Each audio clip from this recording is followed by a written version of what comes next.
the Amazon advertising webinar. We have a great group of a bunch of people, of a bunch of Amazon experts. That's all we need is a bunch of Amazon PPC experts in one room. I know. It'll be a great conversation, I know. And I'm really pumped about it. And this will be a webinar that will be on LinkedIn Live and Clubhouse. So I'm really excited to get started, and we're going to start by just people will be going through their intro, give a little bit about them, what they enjoy and everything else. And then we'll dive in right into the strategies and everything else. So I'm really excited to get started.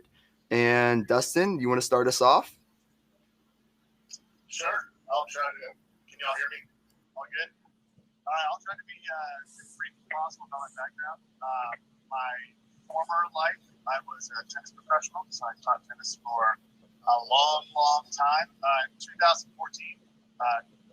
got excited, learned about this whole private label FDA business model, and launched my first product. It turned out to be, it's not usually the case, but it turned out to be my first product was pretty successful. I got hooked. 2017, I quit my full-time job teaching tennis and was a full-time Amazon seller. So it's a lot of fun. Joined on with Solozo in late 2019, working with Kris, who's on here. So I have the pleasure of talking to Amazon sellers and business owners every day about the strategies for their advertising. So that's a little brief background. I'm glad to be part of this. Thanks for putting this together. Yeah, no problem. And yeah, Joe, you want to kick it off next? Yeah, for sure. So I actually started as a seller too. So I started as a seller in 2014. I'm an engineer by background. So I was actually selling these organic chemistry molecular model kits. They're used for OChem courses for colleges.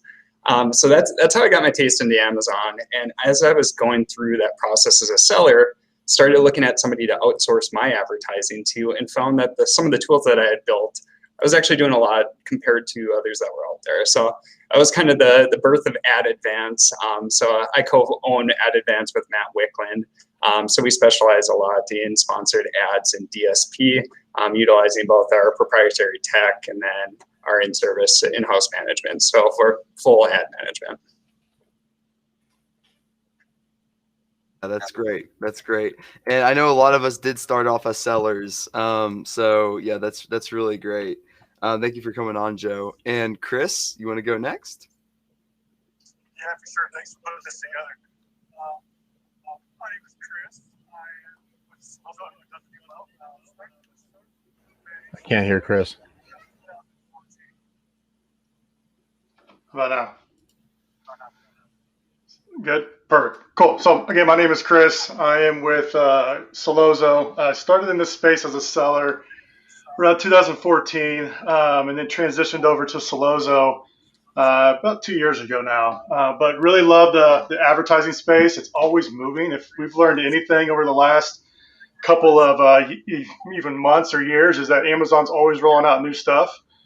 So I like to help out brands and help out sellers and just kind of help them with their advertising and scaling up their ads, scaling up their ads on Amazon. So glad to be here.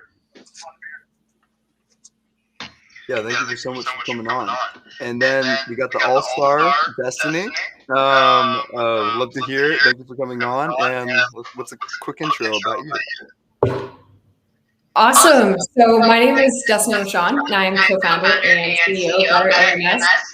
I have been in the Amazon advertising space for 4 to 5 years now. I'm actually based out of Bentonville, Arkansas, which is the home of Walmart, and a ton of the vendors on the platform. So I got started on the vendor side, managing like $10 million worth of spend a quarter within like my first few years of Amazon, which is insane. Then I kind of transitioned to focus on scaling private label brands, vendors, and handling everything from small products to DSP, which is what we currently do now. Yeah, that's so great. That's so great. And Brian, love to get a quick intro about you. A lot of people here follow you, so I'd love to also get the people that don't know about what you do. Certainly. So my name is Brian Johnson. As you can see, I'm on a 2-month RV road trip. You're on mute. Okay. Awesome setup. Okay. All right. Can you hear me now? Yeah. Yeah. Okay. So I'll try it through Clubhouse here instead.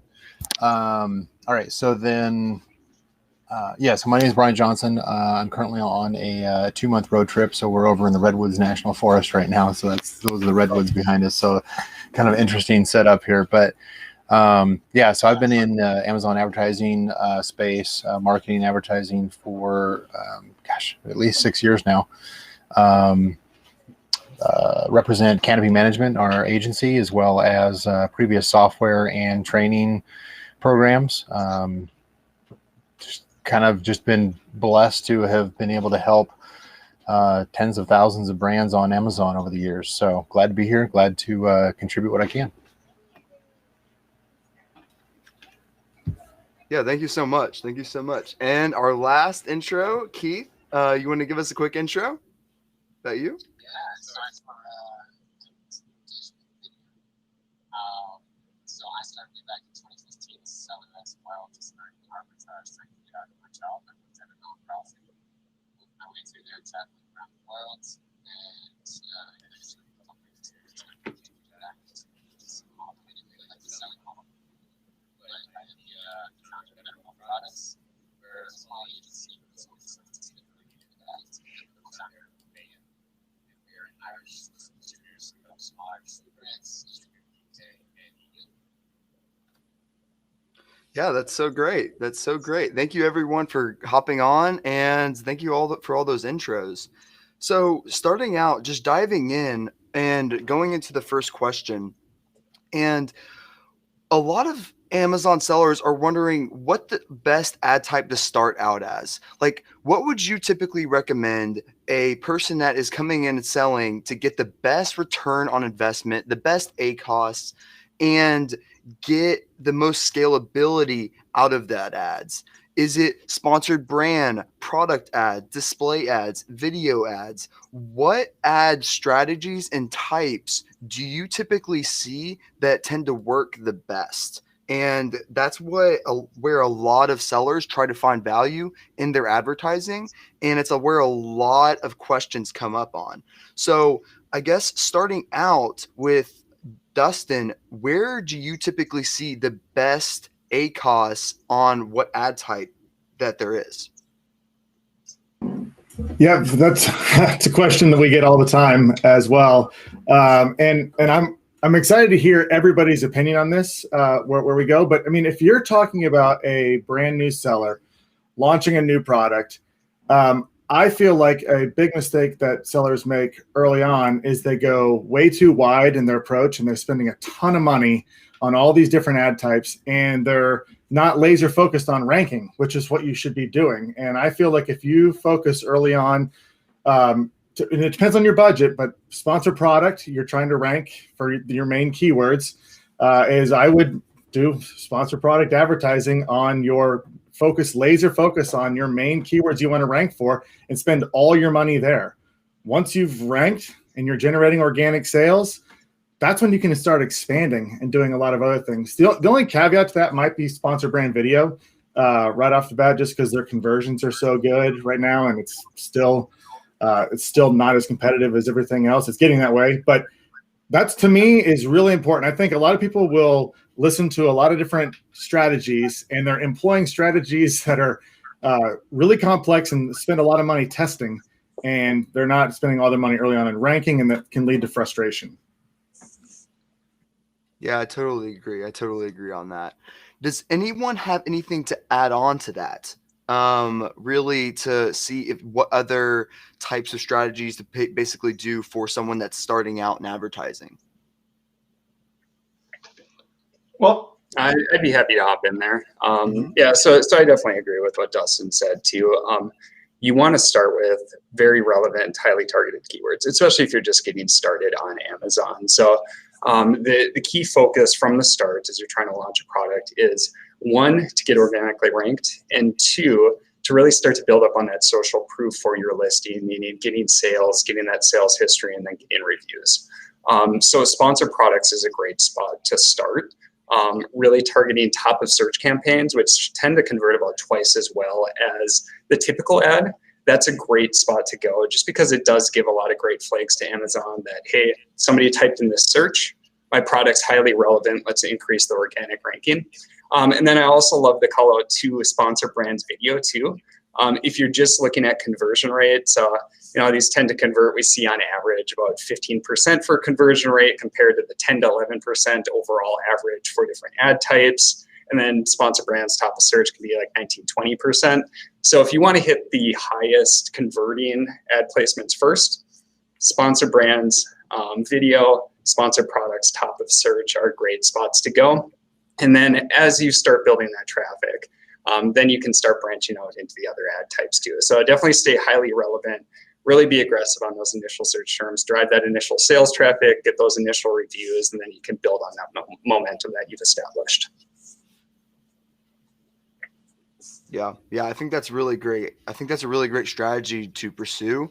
And that's so great giving out those type of numbers as well. I think adding the conversion rate, that 15% conversion rate on the video is very valuable to sellers too, because as we know, anything in the double digits when it comes to conversion rate is very good.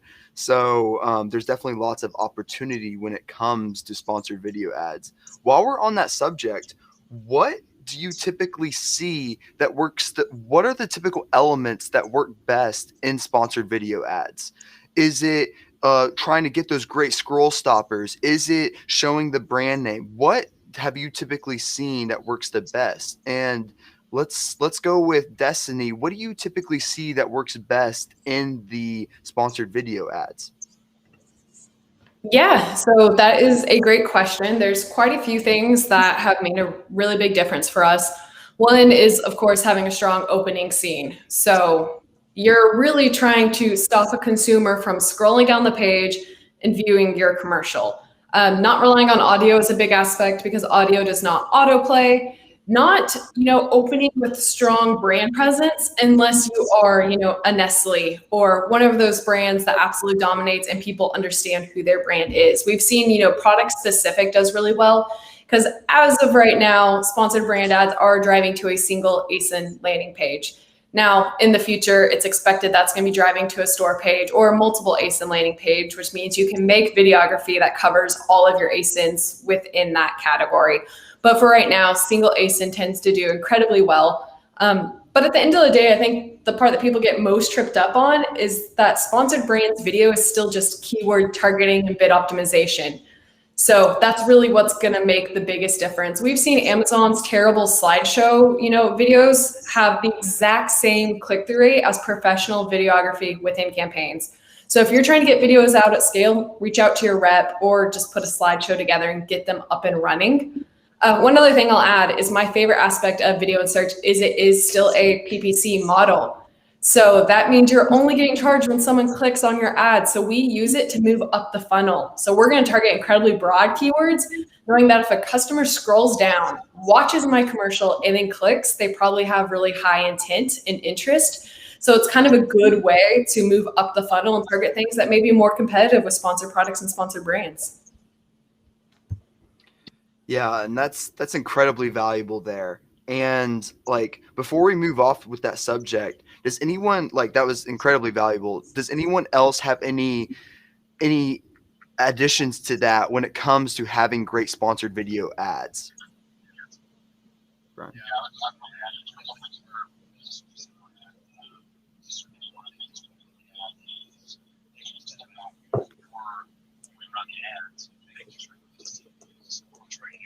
Obviously, having a retail ready, having the listing optimized. The kind of videos that we tend to have produced are going to be, those short 15, 20-second videos. Animoto style works just as well as something that you spend 10 grand on.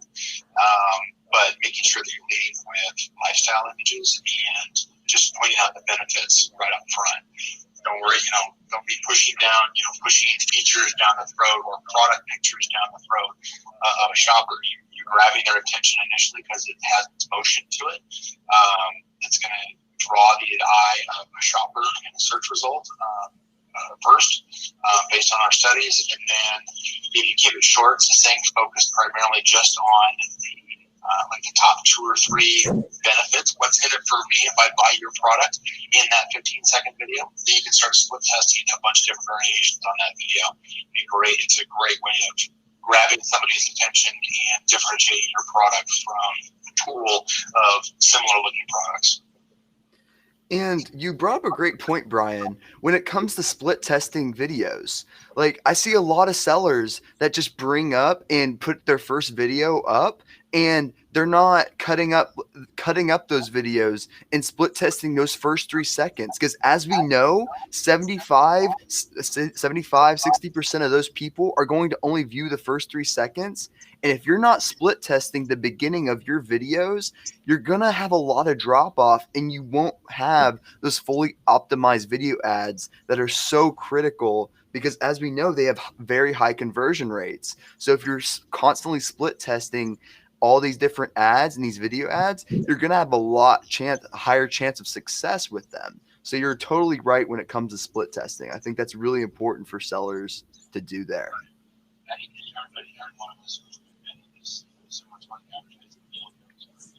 Most brands on Amazon are only using about 50% of the ad assets that are even available.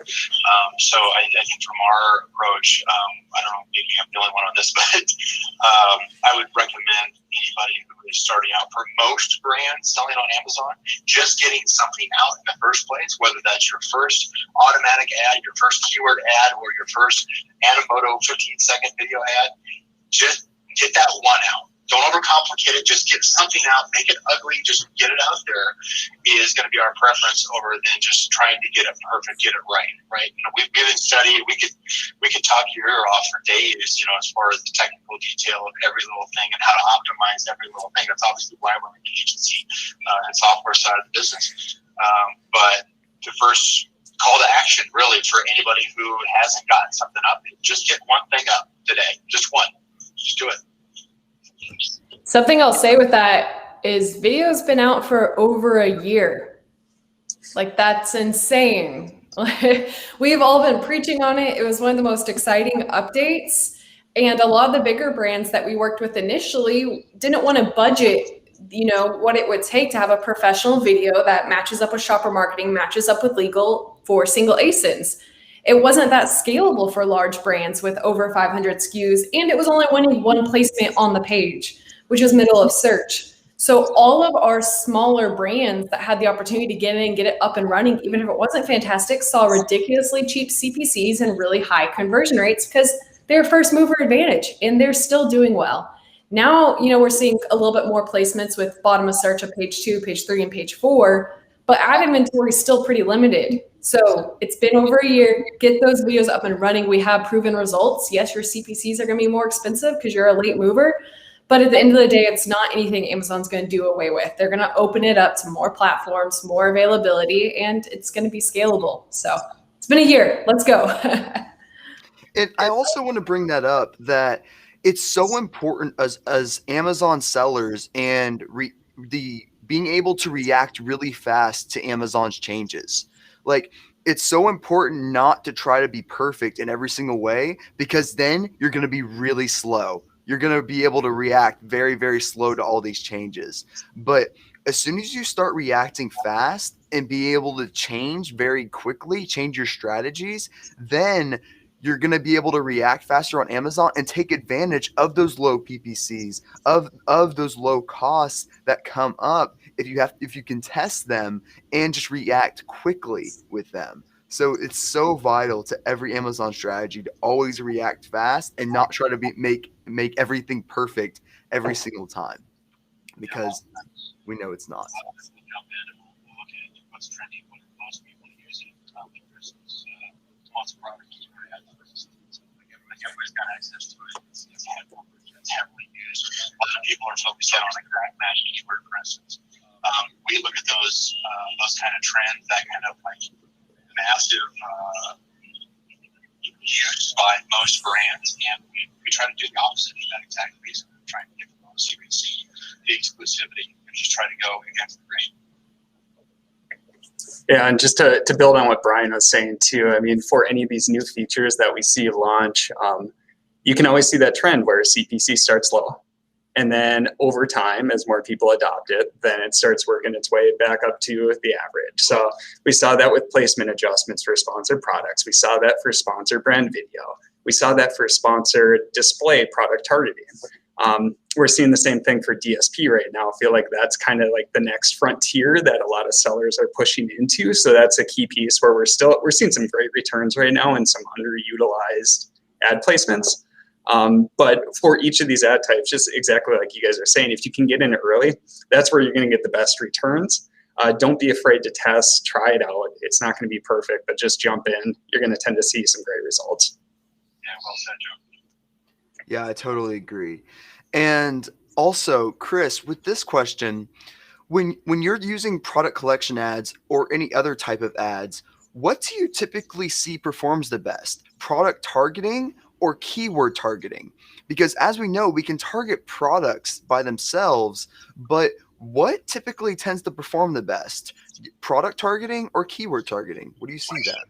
Yeah, that's a good question. I think it all goes back to the listing, first of all. If your listing is not well optimized, you can product target all you want, but if you have a bad listing, it's just not going to perform well. So there's two different strategies there. You can go after product targeting, but you want to probably focus more on maybe if you have a lower offer, like if your price is lower than your competitors, you could target your competitors at a higher price, and you'll see your conversion rate go up on those.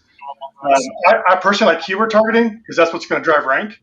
So, if you've done your keyword research right and you know what keywords you want to go after, targeting those at the beginning of a life cycle for a product, that's going to help you move and get the biggest ROI as far as ranking goes.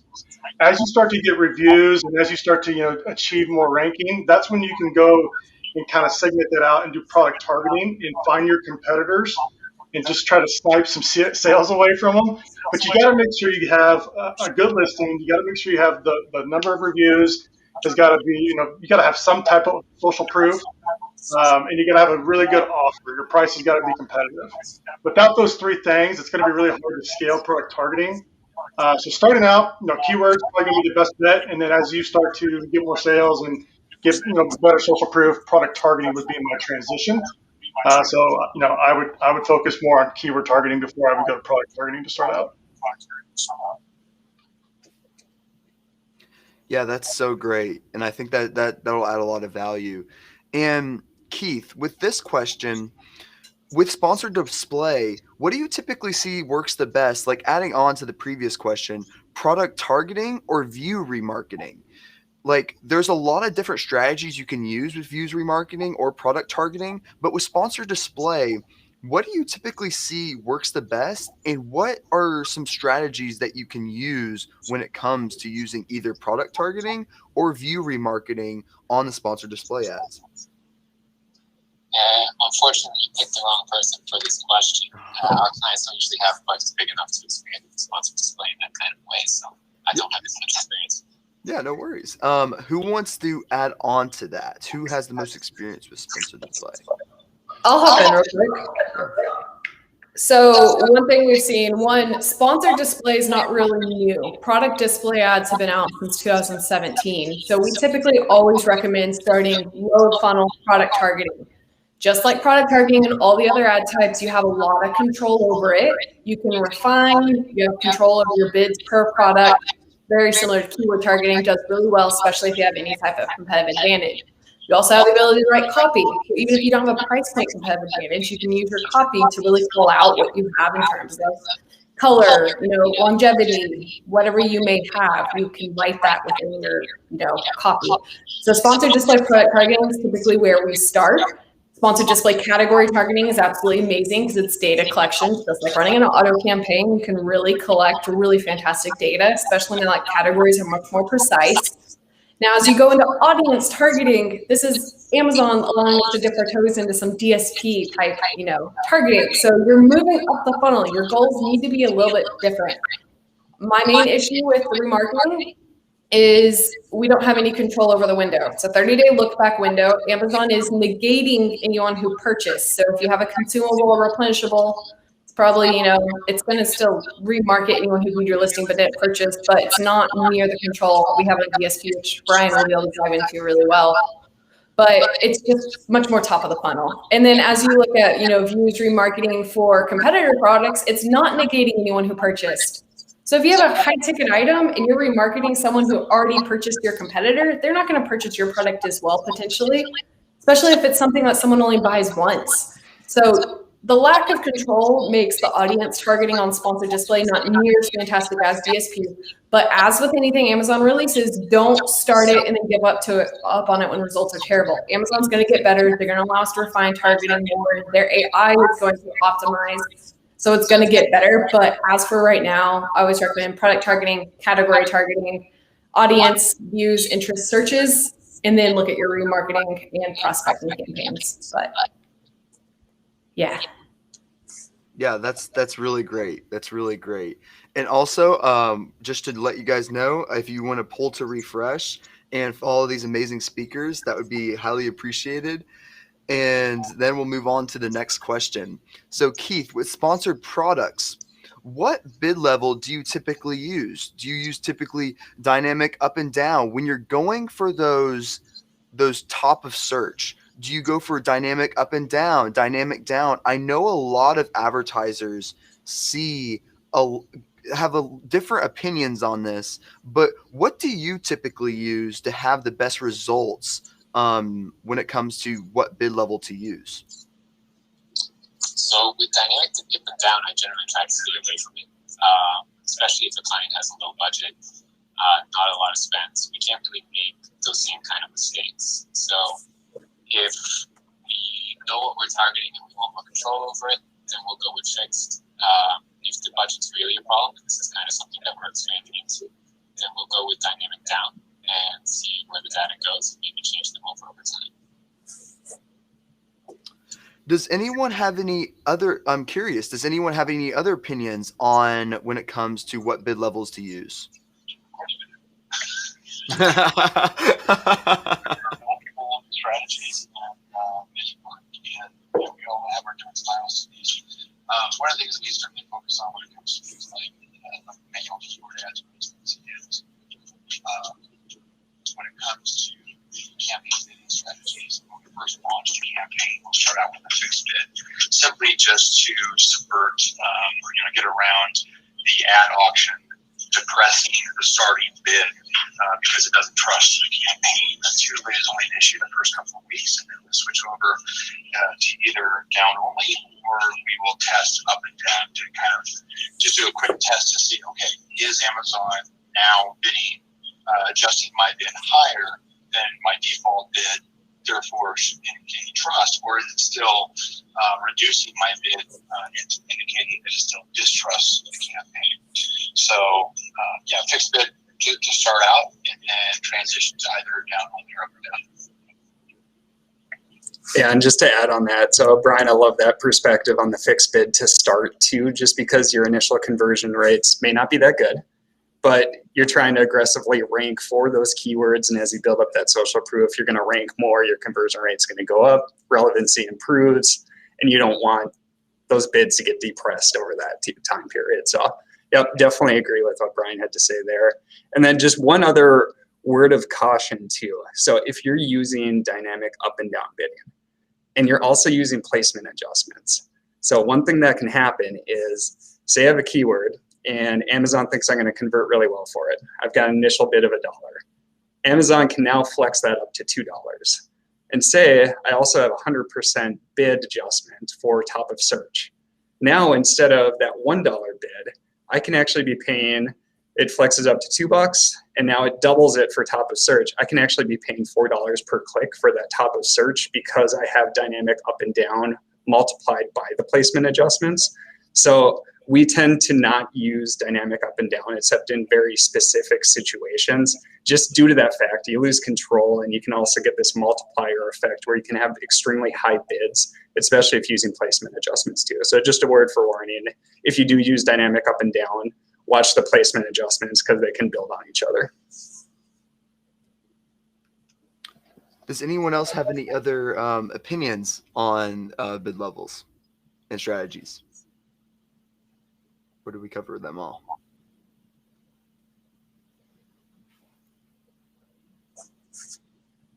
Okay, perfect. Perfect.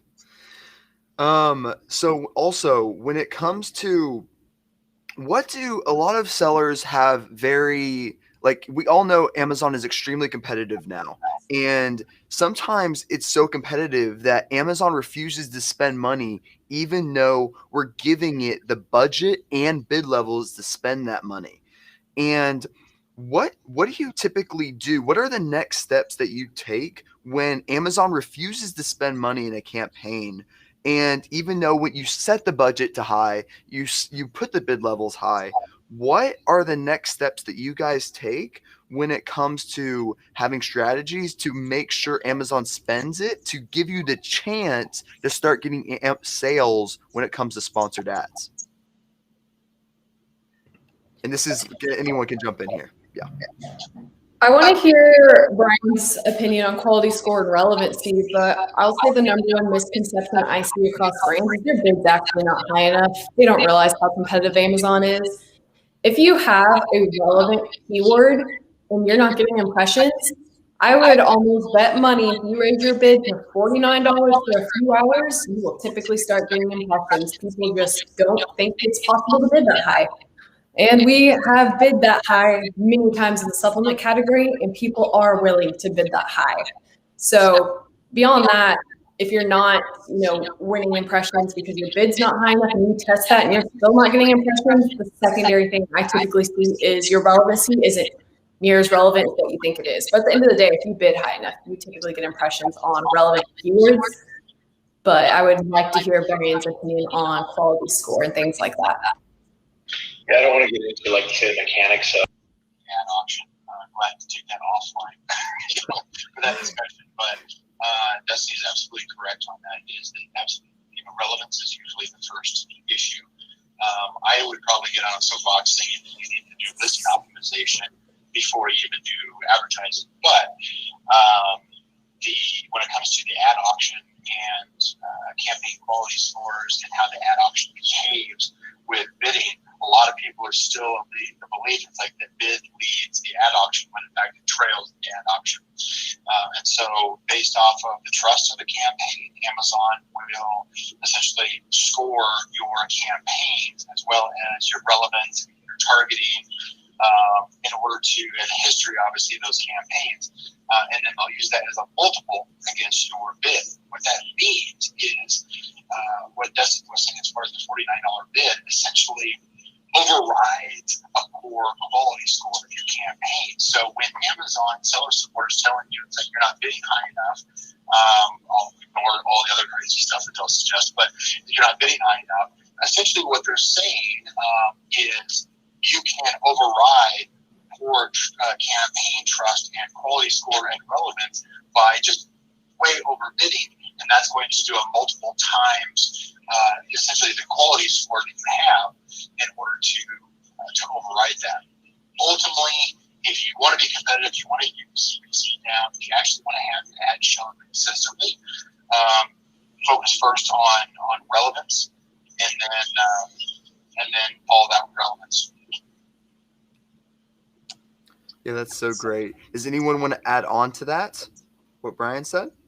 There's something to add on here is test different match types. If you're throwing around exact match, it may perform differently in a phrase or broad match. So I know we always harp on, people always talk about exact match, but it could be that you're not doing a phrase or broad. And so when testing out a new keyword, Brian mentioned it earlier about listing optimization. Make sure you're indexed for the right keywords you're going after.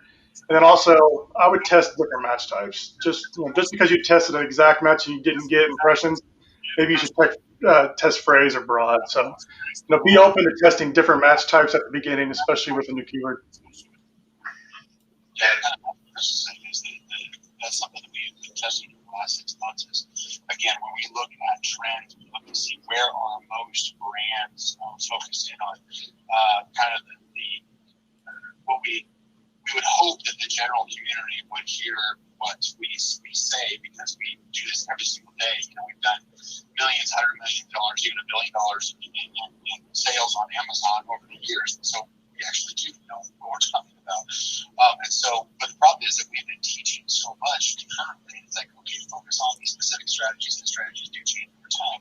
But what kind of Kris is saying is that, look, if you're in a competitive niche and everybody seems to be focusing on exact match keywords, go against the grain, go the opposite. We've gone through and we've taken competitive niches and specifically gone after broad match, and we picked up a ton of new sales simply because all of our competitors completely ignored broad match because that's not what they were taught over the past couple of years. It's not that, the lessons that we were out, throwing out there saying, oh, we go use exact phrase. I was ignoring broad. And then I went back and started testing. It's like, well, we go and throw broad into a situation where we're getting pinched, where it's really expensive. And sure enough, nobody else is doing broad. So I was like, sure, we'll give you as much traffic as you can get. I'll say context definitely makes a big difference as well. And that's where I see most people mess up in the space is there are so many different strategies that you do need to test kind of the context. Like a lot of us are working for scale. We really work with bigger brands and we're trying to focus on scalability. So when I give presentations on things like match types, it's kind of like laying out that context that is a fantastic way to scale. Like in the last 12 months, we've been doing data studies on this, and broad typically drives 3 times the amount of sales because you're covering so many more placements. And yes, you may not have direct control over the bid, but historically, over the last year, broad's only 4 to 5% higher ACoS because we have good bid management to account for the average of those search terms for a certain keyword. So it's just so important to make sure you're testing and finding the strategies that we're speaking of that align most for you. Another quick call out is I recently looked for one product, over 600 search terms converted for that product because we are running in broad, which means you're not just showing up for one keyword that's highly competitive because everyone knows their top 5 keywords they need to bid on. If I'm selling a toothbrush is going to be incredibly expensive because every brand knows to bid on that exact match. Not all brands know to bid on it in broad match to get toothbrush for men, toothbrush for little kids, things like that, where we're going to start collecting the data. You can then pull that search term, put it in exact match so you can control the direct bid of it, but then be more profitable at scale. Yeah, that was a great point, Destaney. Thank you. And also, Keith, I'm interested on what KPIs do you typically measure campaign success to then have actionable insights to that next to gather more data to change the strategy? Do you look at ACoS? Do you look at TACoS? Like, what kind of KPIs are you looking for in your advertising campaigns to have the most success and gain those strategies? So this is going to depend a lot on what the actual strategy is for the company, why it needs to be advertising. With smaller brands, it's pretty much always going to be profit focused, unless they're coming in with a lot of money. So in that case, we are looking at ACoS as going to be the primary KPI. We're also looking at, what are we showing up for and how many places are we showing up at a low cost? Can we spread that out a little bit to make that money go a little bit further? Because when you're on tight budgets, it's really hard to, bid on that 2-keyword search or 2-word search term. Really want to get creative and try to find where the opportunities are. Seeing as Destaney was just saying, keep experimenting, keep trying new things. You don't know what's going to work. No one knows everything that's going on with Amazon and what the placements are and what the bids are going on. It changes all the time. And Dustin, that's great. Thank you. And Dustin, I'm curious on your thoughts, since you do work at Sellozo and you are given a ton of data, like an enormous amount of data. What KPIs do you typically look for and to find that next strategy and to find actionable insights to change your strategy? Yeah, that's a great question. And I'll tell you, and in all honesty, I'd love if we had our head of support here at Sellozo who just digs into the data every day on here. He could talk about that. But I do want to touch on the point that Keith made. I think when you're looking at the performance of your campaigns, it's all about what your goals are. And that's so important. I think that this gets lost on especially a lot of sellers, new sellers especially, is, if you're trying to rank, then low ACoS might not be the way to get to your goal. You're trying to rank high. You need to be aggressive. And then your strategy is whether or not you're being aggressive, too broad or too narrow or any of that nature. But there's we get this question all the time. I would like to grow my revenue and lower my ACoS. Well, that is possible, I guess, but that could be very competing outcomes that were hard to work with. So I think that's really important. You mentioned the total ACoS. That's obviously, ACoS itself can be a very misleading metric. You could have a very high ACoS and you could be very profitable and killing it because your total ACoS is so low. And so I think knowing what your goal is and really focusing on the KPI for that is really important. But in terms of all the very details and the specifics and the numbers, I'd love to hear everybody's insight on that. I want to learn something. This is why I'm here. It's fun. Yeah, and I also want to talk about like the importance of scalability versus like I always hear a lot of sellers, they want to keep their ACoS extremely low, but it's also important to scale. You have to have that ACoS threshold a lot higher than you typically would, because it's all about acquiring customers and getting them to try your product. And you can't necessarily scale your spend. You can spend $10 a day and get an amazing ACoS, but that's not scalable as well. So it's so important to also scale your ads and make it where your ACoS threshold is good enough to scale your ads to a decent level that is worth acquiring new customers instead of having that super low ACoS threshold. And Kris, I'd love to get your opinion on what would you typically do to scale these ads and to make it more scalable when it comes to raising that ACoS threshold? First thing you want to do is spend more. The more you spend, the more you can scale. So that's where you're coming in with a limited budget. Some sellers aren't ready to scale. Like they want to scale, but they don't know what that really means. So being willing to spend more is going to be able to scale you up, but being able to be laser focused on the keywords you want to go after. Something I like to do is take my keywords that I'm targeting and sort them out by search volume or estimated search volume. And if you got access to brand analytics, you can kind of get that data through brand analytics. But separating those out so that you don't put all your main keywords in one campaign and they take all the traffic.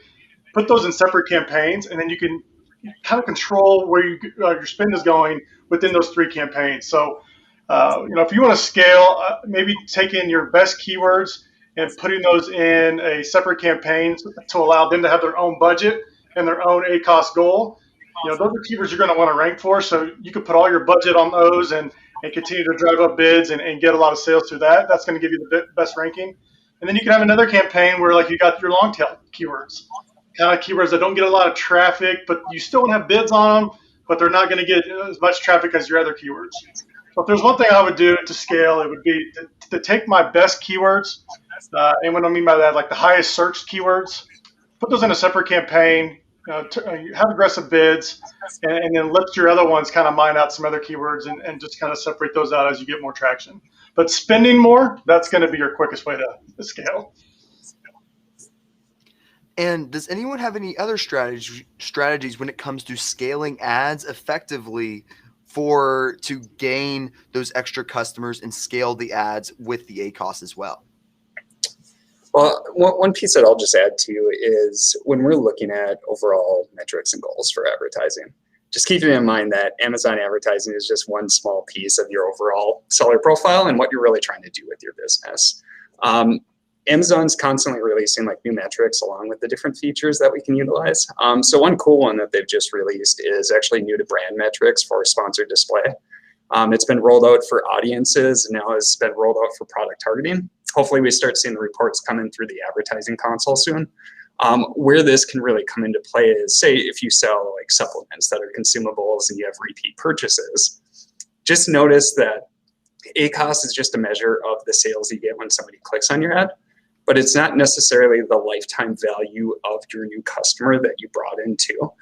So heavy metrics like this are really helpful to paint the bigger picture that, like everything, it should not just be based off of one metric, and it definitely depends on where you're at in your selling journey. ACoS is not the metric to go by for a new product launch. You're trying to demonstrate that initial performance, and then over time I can slowly change my strategies as I go. But key thing is to keep into account that take a step back and look at the bigger picture when looking at Amazon advertising. I know ACoS is an easy thing to focus on, but in many cases, it's definitely not the right goal to control to. And new to brand metrics and other metrics that they're offering, they help us to paint that bigger picture overall. Something that we've been looking at as well, especially for, replenishable or consumable categories. Let's say protein shake or meal replacements, my top keywords. If someone types in meal replacement into the search, they're not looking for a specific brand per se. They're not necessarily loyal to that brand, or else they would have typed in Nestle meal replacement. So knowing how important those keywords are for your replenishable goods is incredibly important. You can put it into exact match, a single keyword campaign, put a top of search modifier on it, and see what your cost per acquisition is for that one keyword, which is heavily important. And if you're converting well on it, your ACoS may be 200%, but your ranking is going to increase. ACoS is not synonymous with your rank per se, because if you're bidding really high, you can be converting 50% and losing money still. So considering all those things, then another great report is your sponsored product impression share report, or your sponsored brands, category benchmark reports.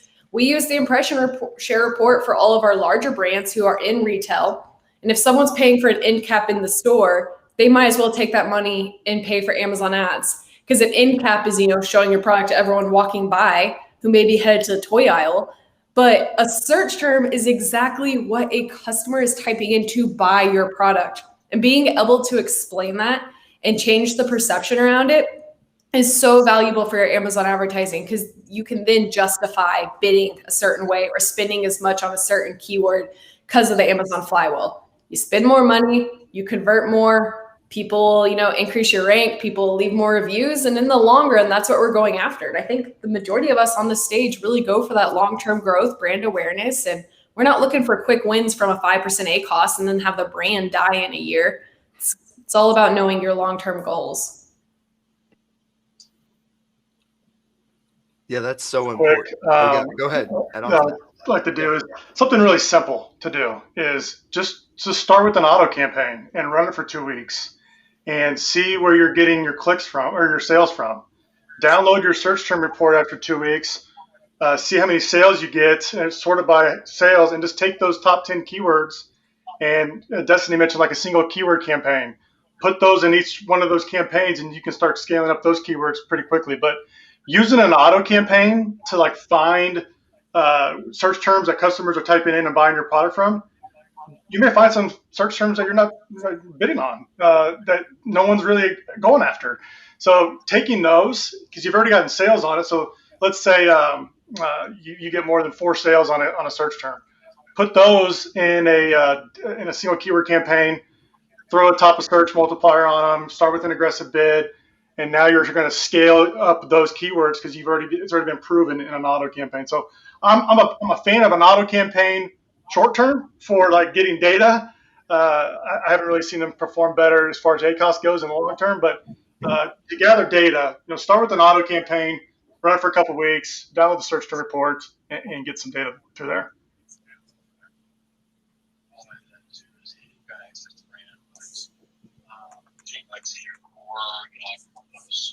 Some of the tools say it's go after high volume keywords, high volume search keywords, which of course is going to be the most expensive. But with the right launch strategy, it works well. But you can take more of those root keywords that are say 3 words long, search that in brand analytics, and you can find a whole slew of other keywords as part of your keyword research that are obviously currently in high search demand. Now, whether they convert or not, that's a different story. But there's a lot more creative. That's also an actual great way to do product research to see where people's focus is as far as what's trending right now as far as top searches. We actually created tools in order to mine brand analytics, top terms and brand analytics to kind of help us compare a list of keywords for that kind of research. But yeah, I definitely like what you're saying on that. Bring on that campaign and just to observe. That's something that probably everybody should be hearing. Is that keep on saying it, but you're not doing anything like do something, keep it simple. You don't need this master plan and workshop and all that kind of stuff that we content that we might produce. Just get something up there and start running. And then you can start adapting and start using better practices. Obviously, based on just recent, but at the same time, like take action first, learn from it, and then move forward. I'll also add one more thing on that is most brand owners who have multiple products hyper-focusing on their hero product. That's the one that's getting the most sales. It may not have the highest conversion rate compared to one of their other products. And a lot of times what we see is they're so hyper-focused on like, oh, I've got this one product, my hero product that sells the most. They can really ignore the rest of the products, the other variations they have, which may actually have a higher conversion rate. And yet, if you put a little bit of your ad spend into promoting some of those underutilized, unseen products that have a higher conversion rate, the ROI is going to be a lot more than what you're going to get off of your current hero product that you're hyper-focused on. I can touch on one more thing here, that when Kris was talking about running an auto campaign for finding new words, there's a lot of products out there like GIFs or something like that that have keyword that searches that you wouldn't necessarily think of. A great example of that is my wife is a children's author illustrator, so she publishes lots of books through KDP. And we run ads all the time. And we always start with auto campaigns because books, like how do you search? How do you know how someone's going to search for a book? And a perfect example is one of her best keywords was girls books 9-11. So like girls 9 to 11. What's the chances that we would have come up with that word? And that's one of her best. So I really agree that I think there's a theme here. What we're talking about is testing. Constantly test different things to do your campaigns right. But if you're selling a dog leash, you can pretty much nail down your main keywords. It's dog leash, and then all the other ones. But when you sell, GIFs are a big one. I think GIFs are tricky because how do people search for that, and how do people search for books and different things. So definitely use the auto campaign to find those words. I agree entirely. Yeah, and testing is so important every single time. And real quick, Joe, you recently made a post on LinkedIn when it comes to competing campaigns within Amazon advertising. And I think that's very valuable, and think that everyone should know that when it comes to split testing, and because like split testing is critical. Testing in general is critical. And especially when it comes to split testing these certain campaigns, can you dive into how campaigns do or do not compete with each other? Yeah, I didn't realize this would be such a controversial post, honestly. So a key question that we've got quite a bit, Destiny, this actually came up on our Clubhouse that we were on together last Friday. So is it bad if I have campaigns that are targeting the same keyword? And short answer is no. Key reason is that if you have two different campaigns targeting the same keyword, they're not going to compete against each other, meaning they're not going to drive up the bids against each other. So this is written specifically in Amazon's advertising documents, confirmed with the Amazon advertising team. So do not worry about that. A great point that Destiny brought up is that, say if I search for a different keyword, I could have multiple different placements that show up for that keyword. And so if I have different campaigns that are targeting the same keyword, as long as they're different SKUs, I can now own multiple placements for that keyword. So that's great. The one issue you have is, say if you have the same SKU and you're targeting the same keyword, you can end up splitting impressions between the different campaigns, which makes it a little bit harder to optimize around. So that's one potential use for like keyword isolation between the different campaigns. But in general, don't worry about targeting the same keyword between multiple campaigns. There seems to be a lot of misinformation around that. And I'd be interested to see what the rest of the panel has to say about that too, and what other pieces have been going around, because I honestly did not expect that one to be so controversial. That is always a hot topic. One thing I get is I will constantly in the groups get, I only need to run an exact because it's going to compete with my broad. And I'm like, man, it's different placements. And I think where people get tripped up is they think if you're bidding on purple pin, there's only one ad inventory placement for purple pin. So you're just competing all over. But realistically, for sponsored products, there's 15 placements on page 1. There's 40 placements typically on the PDP for one product because you have the carousel. So times that by all of the products on page 1, and there is enough ad inventory to go around within your own campaigns. You're not going to all be competing for the top of search #1 placement.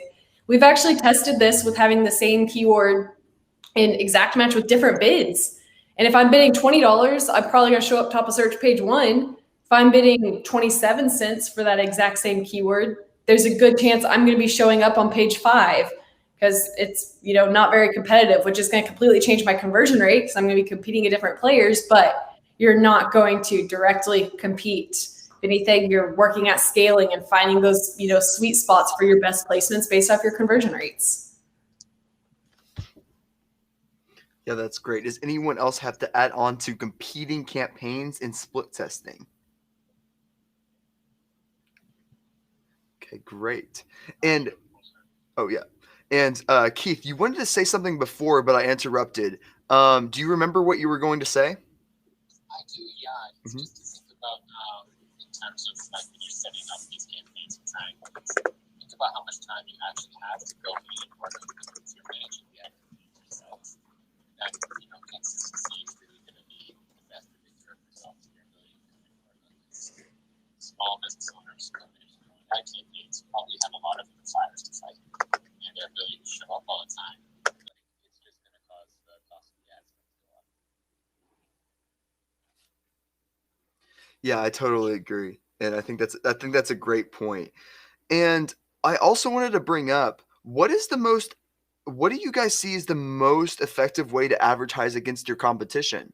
Like when you are doing product targeting, when you are going after your competition that you may have the same price point, but you have that extra unique feature on top of that. Or do you go full out? Do you use video ads? Do you target them with sponsored products, sponsored brands? What do you see is the most efficient way to go after your competitors on Amazon?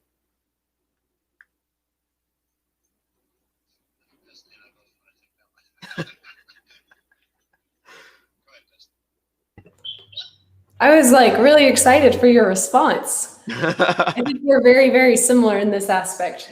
All in all, there's a million things you could do though. DSP is a great way because then you can remarket everyone who viewed your competitors. Sponsored display, of course. If I walk away with one thing, I would want it to be that you have the most granular control over your PPC, way more than people realize. If you want to fully cover your main competitor, you run sponsored product targeting, sponsored brand product targeting, sponsored display product targeting, DSP, and then do the same thing with keywords. But that's where I'll leave it.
them the issue with listing, shout at them. You got 5 seconds. Shout at them, sort of like, here's the how, tell you three benefits to you if you buy my product. Separate your product, differentiate your product from your competition by talking to the consumer. Stop talking to the Amazon search engine. That's going to increase your conversion. That's going to increase your profitability. That's going to solve things like ACoS. Stop focusing on ACoS so much. There's 1,000 different ways to do that. Focus more on how am I putting my product out there to be best, to be different from all my competitors. How am I standing out? Even if I have a product that is $10, $20 more expensive than almost identical product, I can still speak better to my competition about what is unique about my product and what's going to be. Yeah, and that's a great point. That's a great point, Brian. Keith, did you want to add on into anything that Brian and Destaney said? No, I think just to reiterate, don't spend money on your ads until you spend money on your listing. Spend money on your photography, your graphics, your professional copywriters, plus. Yeah. Don't think about ads if you don't have your trademark registered. Do that first. You're going to be running an uphill battle if you don't have brand registered. Yeah. It's actually pretty funny the amount of people who come to us and they're not converting well organically, and they think that driving more traffic to that listing will just all of a sudden make their brand amazing. Like, if you're not doing well organically, why are you spending more money to drive to this listing that's just going to walk away and look at your competitor's products? So ads is not something that's going to make your listing or brand better per se. Ads is just going to build upon what you're already doing well. Yeah, and I think that's a great point. I really do think that's a great point.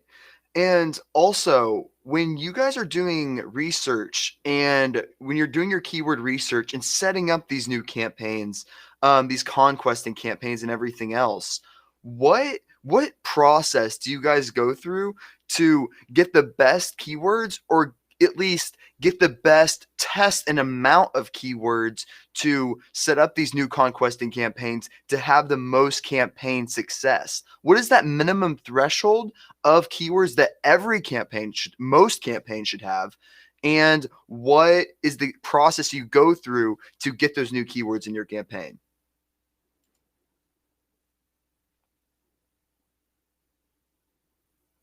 And this is for any of you.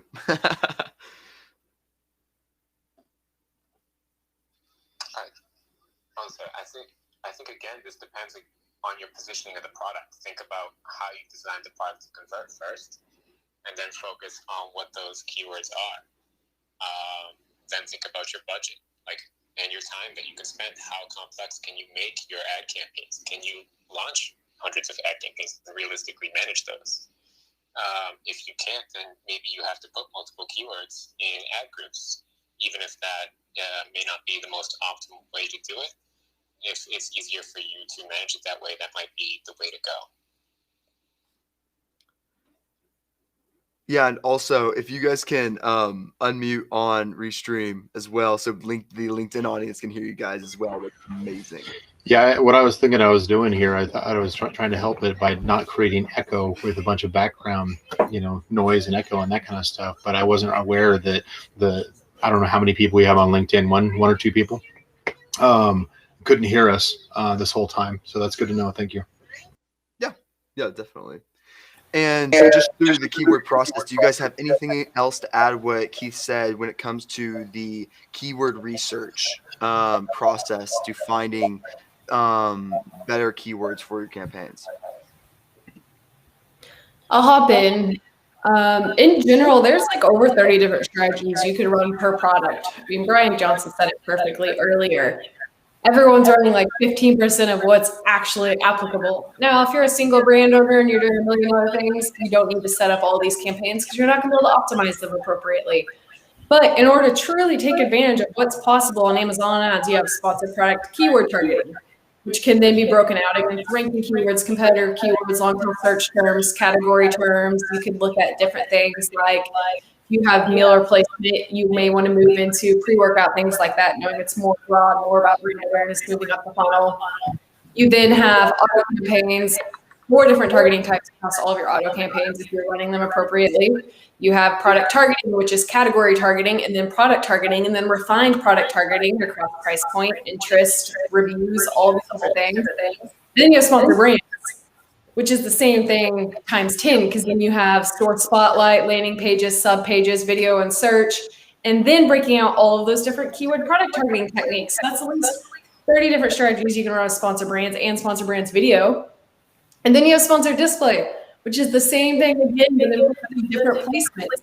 So in general, there are like a million different things you can do to make your Amazon advertising work well if you have a great organic listing. And for keyword research, you could honestly just use your search term report and brand analytics. People overcomplicate this aspect. Everyone knows your core keywords. You use broad phrase and auto campaigns to build upon that. Then you can dive into all the tools to layer on additionally. But people are searching for your product. What are they going to search? Everyone kind of should have a good grasp on that if you're launching a product. And I would just kind of like reemphasize too is that focus in on what is tightly relevant to your product. Don't dump in, 5 years ago I would have said like, yeah, dump 10,000 keywords into your campaigns and just see what sticks, see what runs. But really Amazon really wants tight relevance. They want you targeting your audience, and the campaigns do perform a lot better.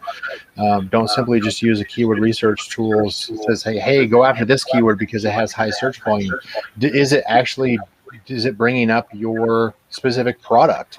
Take the time to go in. Don't be lazy. Go take the time to take some of your top terms or all of your terms if you have to. Search on Amazon. Is it bringing back your class of products, or is it bringing back a dozen different kinds of products that could loosely fit into that search term?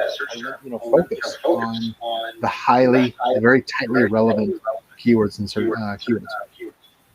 Philosophically, that also is directly related to Amazon's main concern, which is providing the best experience for their customers.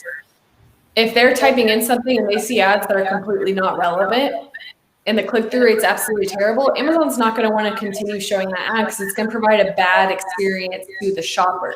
So I always kind of laughing at people like, Amazon's stealing my money, Amazon's doing this. I'm like, no, they're optimizing for the absolute best experience for their shoppers. So that's why that relevancy makes such a big difference, because they want to show ads that a customer is actually going to click on because they make more money, everyone makes more money, and it's a better experience. Yeah, and that's a great point.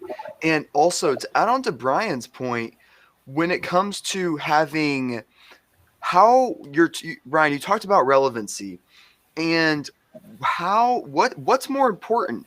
Is it testing going broad with your keywords and maybe testing out what may work? Or how narrow should people be going when it comes to setting up these new campaigns? Should they be going for super high relevant, or is it a little bit of a balance? Is it a midpoint between testing a lot of keywords or being super relevant and narrow with your keywords? What do you think? Well, so when I first launch a product, I typically am pretty narrow. I'm usually less than 20 keywords, very tightly focused, and I go very aggressive on it because I'm trying to really establish. It's not like I'm trying to teach the algorithm what product I sell. Amazon's algorithm is already smart enough to know exactly what product I'm selling, who my target audience is. I don't need to train the machine learning, the algorithm on who I'm trying to reach. Amazon knows that based on the product category that I'm in, the content that I have within the product listing. So it's mostly just about as far as like just gaining that campaign trust and that history so it has something to work with. But typically what I'm going to do on that is I will start out very narrow, very focused in on a limited number of keywords. I'll start out with exact phrase match just to try to be more focused and try to get the most amount of visibility, which typically phrase match is going to give me. And then I will learn from there and start expanding out into other areas. One of the areas that I may not spend as much time anymore as far as expanding out my keyword variations, as far as looking for more long tail keywords, that stuff you can certainly spend time on. I'm more likely going to jump in and say, have I established a decent conversion rate for my product? And then I'm going to jump directly into, great, what sales can I steal away? What customers can I steal away from weaker competitors who come in with an inferior product? I'm going to kill them because I'm simply going to say, look, I've got a better product. It may be higher priced, but it's more of what you want. I'm going to take more time, more effort to focus in on the needs of my target audience and shift over to product targeting than spend a whole lot of time trying to perfect my keyword research. So I kind of go in a lot faster, a lot more aggressive these days than even what I did a couple of years ago, where I was testing every single combination and doing fine tuning, adjusting bids. If I've got a great product and I know it, I've got a above average conversion rate, I'm going to go out there and use more width as far as the different ad types. Destiny says, most people are just leaving money on the table because they're not using product targeting ads. They're not using sponsored brand video ads. Most people are lazy. They're simply just not going to do it. They don't have enough information. I would say just throw something out there and do it wrong the first time. Yeah, that's how you're going to jump ahead of your competition because they're not even going to make the effort in the first place. And to add on to that, it's so important to just get something out there because that's how you can lead to your next insight, that next test that you can possibly do. But first you have to put something up there, and then you can realize, oh, that worked. Let me try this next optimization. Let me try this next thing, and that can lead to your next insight. But first, you have to start and put something up. And that is so critical to every strategy to try and at least attempt to try that new format, to try these new sponsored brand videos or whatever it may be. And then once you get something up, that can lead to your next insight. So that's so critical, and you're so right about that. And does anyone on the panel have anything else to add when it comes to starting new campaigns and being broad or the relevancy and how narrow you want to go? Did you guys have anything else to add on that? I'll say it depends on your budget. That's something that we've seen people have issues with is they want to target 300 keywords up front. They want to try to rank for 300 keywords, and they want to spend $500, which means you can't even put $1 towards each keyword. So as Brian says, start super niche, exact, precise what you want to cover. And then it's really easy to see how you're converting for that. If you're not converting well for your number one ranking keyword, move on to something longer tail. We have that exact data on Amazon. It's not like Facebook where you can update your creatives, update your copy, update your audiences, and see a completely different conversion rate. You know exactly what you're getting, what you're getting on. So if you have a big budget that can justify starting a little bit broader, then do that. If it's not really relevant, Amazon says you impressions. Low risk in that factor. But start specifically, just do the math on how much you have to spend on a launch and whether or not you can even pay to click 10 clicks. Yeah, and that's a great point there. And when it comes to tools or either a report on Amazon, we talked about that new to brand analytic and all those other KPIs. Is there any either report on Seller Central that you guys pull from? It could be the category report that Amazon came out from a month ago. What tools, reports, or KPIs do you use to optimize advertising campaigns to have actionable insights to go after something else? Or maybe it's downloading the keyword report and seeing what new keywords the auto campaigns are targeting, or anything else there. What do you typically see works the best when it comes to what reports to pull from on Amazon? Yeah, I would probably say my first three are not really even, it used to be like, oh, use this ad report, and frankly, my go-to one, I'll start out with a business report. The detail by ASIN report, just to look at unit session percentage, the conversion rate, the ratio of sessions of each of the products to see, am I getting enough traffic to the products that have the higher conversion rates within my portfolio? Because that's going to tell me whether or not I am focusing my ad spend or any of my marketing or advertising efforts in the right place, as opposed to just spinning my wheels on the one that I think is my hero product. Beyond that, Destiny mentioned before is, she's a fan of the search impression share. I like that one as well. I will combine that with basically do some analysis between search impression share as well as brand analytics in order to kind of get a view of the product and say, okay, how can I leverage this to my advantage? It requires work. It requires some analysis and really trying to speculate a little bit. But if you are at that level, if you're not starting out, don't start out with this. But if you're at that level where you're looking how to gain advantage on competitors, how to, one of the things our agency is, we try to get, category kings, basically category dominance, right?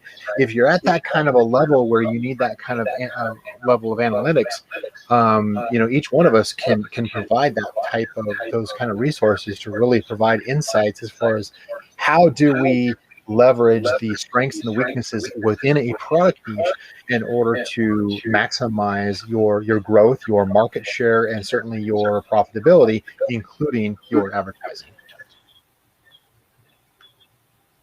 And I also wanted to add on to that how important it is using those metrics, those conversion metrics and everything else, how important it is just to dive into the consumer mindset.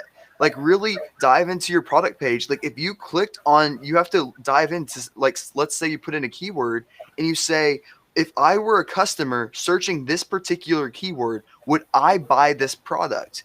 And you have to ask yourself that question and go through the product page and go through the customer mindset and see why customers may drop off. Maybe you don't have enough product images. Maybe they want to see more images of your mattress, or they want to know how soft it is, or anything else.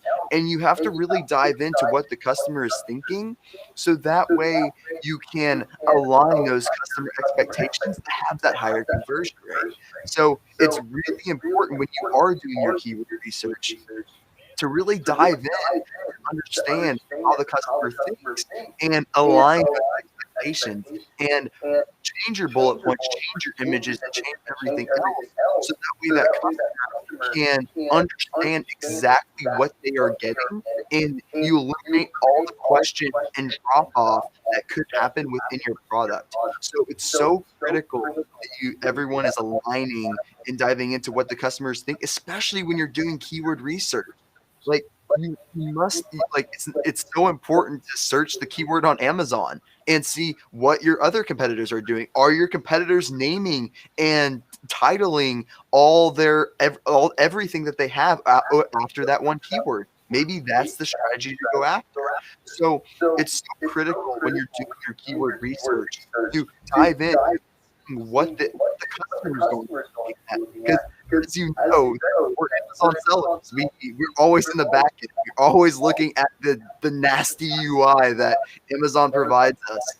But it's so important just to see what the customer is looking at. When we do put up those infographics, are they sized correctly? Is the quality enough to read? Do I have to zoom in on my images to read them? And if you do, then most likely you're going to get customer drop off because they can't read your images. They can't read your infographics. And it's so important to really dive into what the customer is looking, even on mobile. It's critical to even see what your product page looks on mobile, because as you know, bullet points are at the bottom now. Not as important. Infographics are now highly relevant when it comes to listing your product benefits rather than bullet points. The bullet points are less important right now when it comes to mobile devices. So it's so critical to just look at what your product looks like on mobile and look at what your A+ content on mobile. I had a client 2 days ago that their A+ content looked awful on mobile, but amazing on desktop, because there are modules within the A+ content that make it where you have to scroll like 1,000 times to get to the bottom, which is insane. I don't even know why Amazon does that. But anyway, regardless, it's so important to just look at what it looks like on mobile. Right, absolutely. Yeah, I mean, most people don't realize that probably only about 20% of the customer searching will actually even see your description or your A+ content. Like, it's not where I would spend most of my time. Sure, it's nice to have, if you've got the budget and the time to actually develop that, but most of the time, completely agree with you on this. You definitely need to be looking at both mobile and desktop. One of the mistakes, one of the tests that I do when I'm coaching or my creative services team at the agency does is, can I look at a piece of content, whether that is a bullet point, whether that is an image, can I consume and understand that quickly within 5 seconds? If there's too many elements in an image, if you're trying to stuff too much into a single image, or you've got a paragraph around bullet point, there's no way somebody's going to be able to understand what you're trying to communicate in a 5-second text. So if you can't consume it, like what's in it for me in 5 seconds, whether that's the image or the bullet points, you've lost them. They're going to bounce. They're going to get confused. They're going to have doubts. You're going to bounce and find somebody else. So the nice thing about that, the opportunity for you on that, is that most of your competitors are doing this all wrong. They're still using a very classic model of what was easy, what they could get away with, 5 years ago, 2 years ago. And now the expectations of a shopper is, I don't, stop wasting my time. I'm not going to read all your bullet points. I can see that you've got a video. You can put in 3 videos into your product listing. I would lead with the one that has, like, tell me benefit 1, 2, 3 in a very brief amount of time, so I know, okay, I'm going to stay here. I'm going to look at the rest of the content because you've already hooked me. The images, I'm not trying to stick stuff. Oh, here's the 10 benefits, the 10 features on one image. I'm only going to see the first 2 or 3, and I'm going to skip on. The bullet point, if you're not immediately just screaming like here's the benefit to you, and here's the supporting single feature for that benefit, and do it very succinctly, nobody's going to sit there and read the paragraph. Most shoppers, some will. But I would say, you have a significant competitive advantage if you you're communicating to your target audience succinctly with what's in it for them. And that 5-second rule, you're much more likely to increase engagement, conversion rate, and just save the shopper time, if nothing else. You're so right on that. And Keith and Destiny, do you want to add on anything that we just touched on? And also, I wanted to add on to, we always apply we always apply the same logic when it comes to landing pages and on Google. On Google, we're all about increasing customer retention, understanding the landing page in 5 seconds, upgrading the speed, understanding the images and everything else. But it's important to apply the same logic to an Amazon product page. It's almost the same thing. The whole goal is to get the customer to understand what your product does and to get them to convert. So it's important to apply that Google landing page logic to understand that's how bounce rate works. The more the customer understands, the less your bounce rate will be. So it's so critical when you are designing all these different aspects of your images and your bullet points and titles and everything. It's so important to apply just Google landing page logic and kind of understanding you don't want your customer bounce rate to be high. And it goes to your point, Brian, relevancy. If the more customers that find your product relevant and the less your bounce rate is, that will increase your quality score within Amazon every single time. So it's so important to always give the most relevant customers the images and the information to really make it understandable, because it exactly what you were saying, you can put 10 bullet points in a paragraph in your infographics. I believe that, but it's also important to make the information digestible. You have to make it understandable in 5 seconds, because that's going to make the biggest difference. That's what's going to change things. And that's where everyone should change their product pages to make it where it is easily digestible and not just throw a bunch of information on a product page, because as we know, that does not work, not anymore. And does anyone want to add on to that? No, this is a soapbox I absolutely am very passionate about, and so I could definitely do a whole session just off of product positioning and differentiation. So I do have a hard stop now, so I'm going to have to step out. I really want to say thank you to you and the other speakers here. It's been a pleasure. It's been an honor. Thank you. Yeah, thank you, Brian. Thank you for helping on. And also, Destiny and Keith, what are some recommendations that you typically see a lot of sellers make?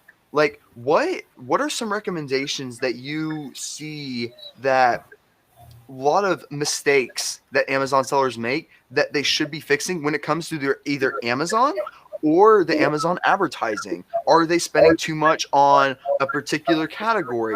Do they targeting something else? Are they not testing enough? What are the typical errors that you see that a lot of Amazon sellers make and give you recommendations for? The biggest one I see being made is not understanding bid optimization and bid management. So at the end of the day, a lot of people look at ACoS and be like, oh, my ACoS is terrible, let's pause this keyword. When in reality, all they have to do is optimize their bid to make that exact same keyword profitable. Because maybe it is like a 10% conversion rate, but it's a high CPC, a high bid. So even though you're converting decently well, you're just bidding too high. Instead of pausing that keyword, optimize your bid so you could drive more profitable sales. Because ACoS is a two-part equation. In order to improve your ACoS, you can either decrease spend or increase sales. So there are two variables to improving that. And I think a lot of people get stuck on the decreasing spend part. And they go through and they pause all these keywords. And in reality, it's going to hurt them in the long run. They're converting really well on those keywords. So I pause it. You need to optimize. That's probably my biggest one. And a lot of advertisers have different rules. I'm going to put quotation marks in the air, rules when it comes to it. I've heard a common one is like 20. If you spend $20 and you have no sales, then pause the keyword is a common one I hear. What is your rule, Keith and Destaney? What are your rules when it comes to how much to spend? When do you classify a keyword as not worth it anymore? And I'd be curious on your thoughts on that. Or is it just you go off assumption? What do you? My opinion is going to be a lot different than what a lot of people speak to out there because we primarily work at scale. So we only manage brands that are doing a minimum of $100,000 in a month, which kind of positions us a little bit differently than someone launching. But it shouldn't be based off spend. It should be based off, how well you're converting on that. And even then, I always say we were in the keto category, and at one point we were targeting Whole Foods, and we had 100 clicks in one order, 1% conversion rate, but we had a 10-cent bid on that, so we had a profitable ACoS. So that's kind of what I always recommend. If you have strong bid optimization, then you can make all of your keywords profitable. That's how you scale in the long run, by driving brand awareness, by having really strong bid ops. And yeah, my conversion rate's not fantastic for that keyword, but I'm not trying to rank for Whole Foods. I'm trying to drive incremental scale in the long run.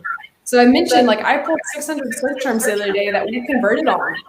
And there are that many different ways to drive traffic to your listing. So I, always recommend just knowing what your goals are, optimizing for that. I don't negate keywords typically unless they're just completely not relevant. And I typically don't pause keywords because if you have good bid management, it does both. If you have a 10-cent bid, you're not going to get a lot of traffic. So it's basically the same thing as pausing. But if you do get some traffic, you still have an opportunity to convert incredibly profitably. It's the same reason people recommend doing 4-cent auto campaigns.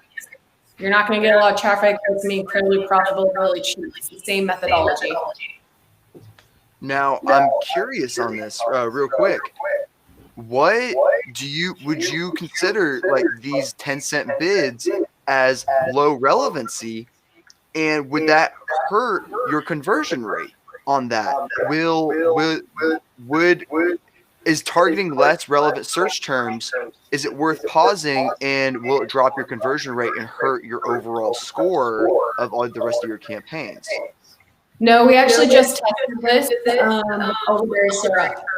So we have the number one supplement companies, and they're really trying to push brand awareness. So we put 3 keywords in the campaign, exact match: elderberry syrup, organic syrup.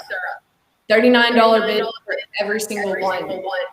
Elderberry syrup is still winning the majority of the direct impressions here. Organic syrup is getting minimal impressions, not winning a ton of inventory. Traditional syrup is, I got 7 clicks in the last month, and I looked up yesterday. It's not hurting elderberry syrup. Now, I think that's a little bit controversial. I've seen quality score matter for products that are just organically not indexing well. That's when we see a really big difference. But it's not going to hurt one keyword that is doing well. So I've ran into the assumption that quality score isn't on the campaign level, it's on the keyword level.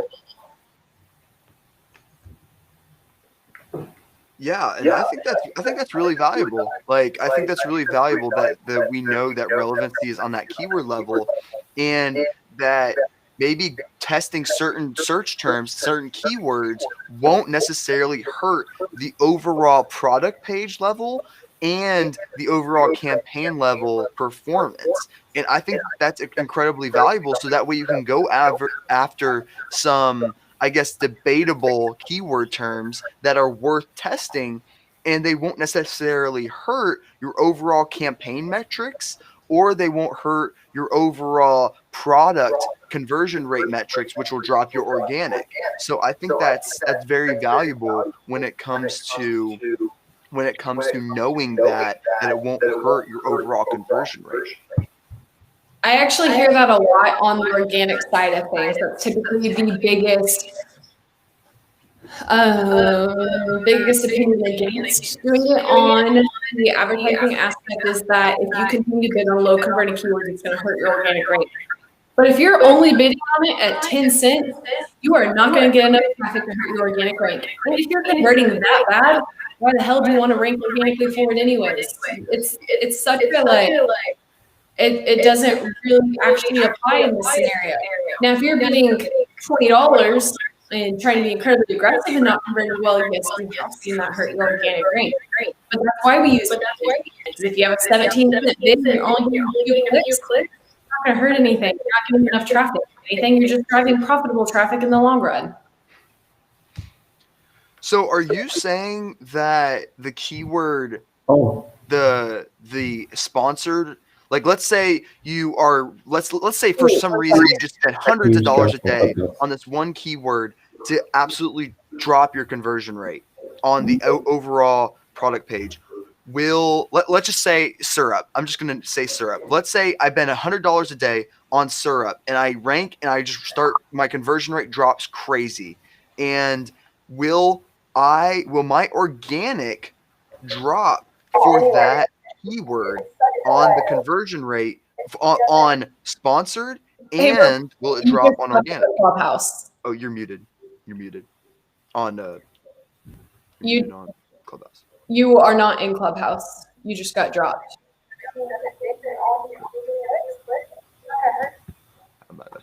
For anyone wondering, here in Clubhouse, Victor dropped. So we're just trying to get him back on. See, this is why I don't like iPhones. Oh wait, 1 second. Let me hop back in.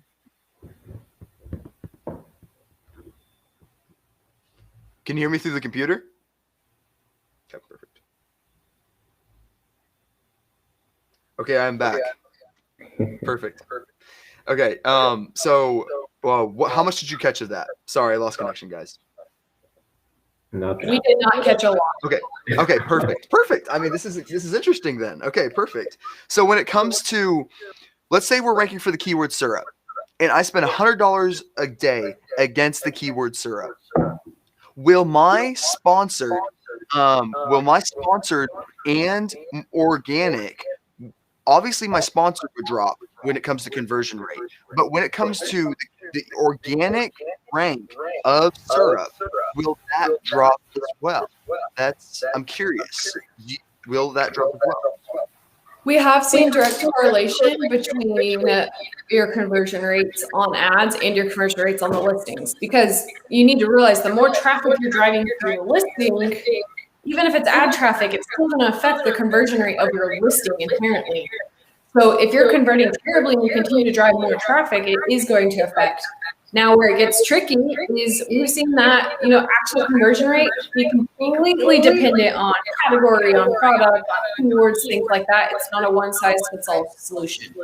So we've played around with many different things, but you need to watch it pretty closely. And another one is ACoS is not synonymous with that rank, because you can have a 50% conversion rate and still have a poor ACoS.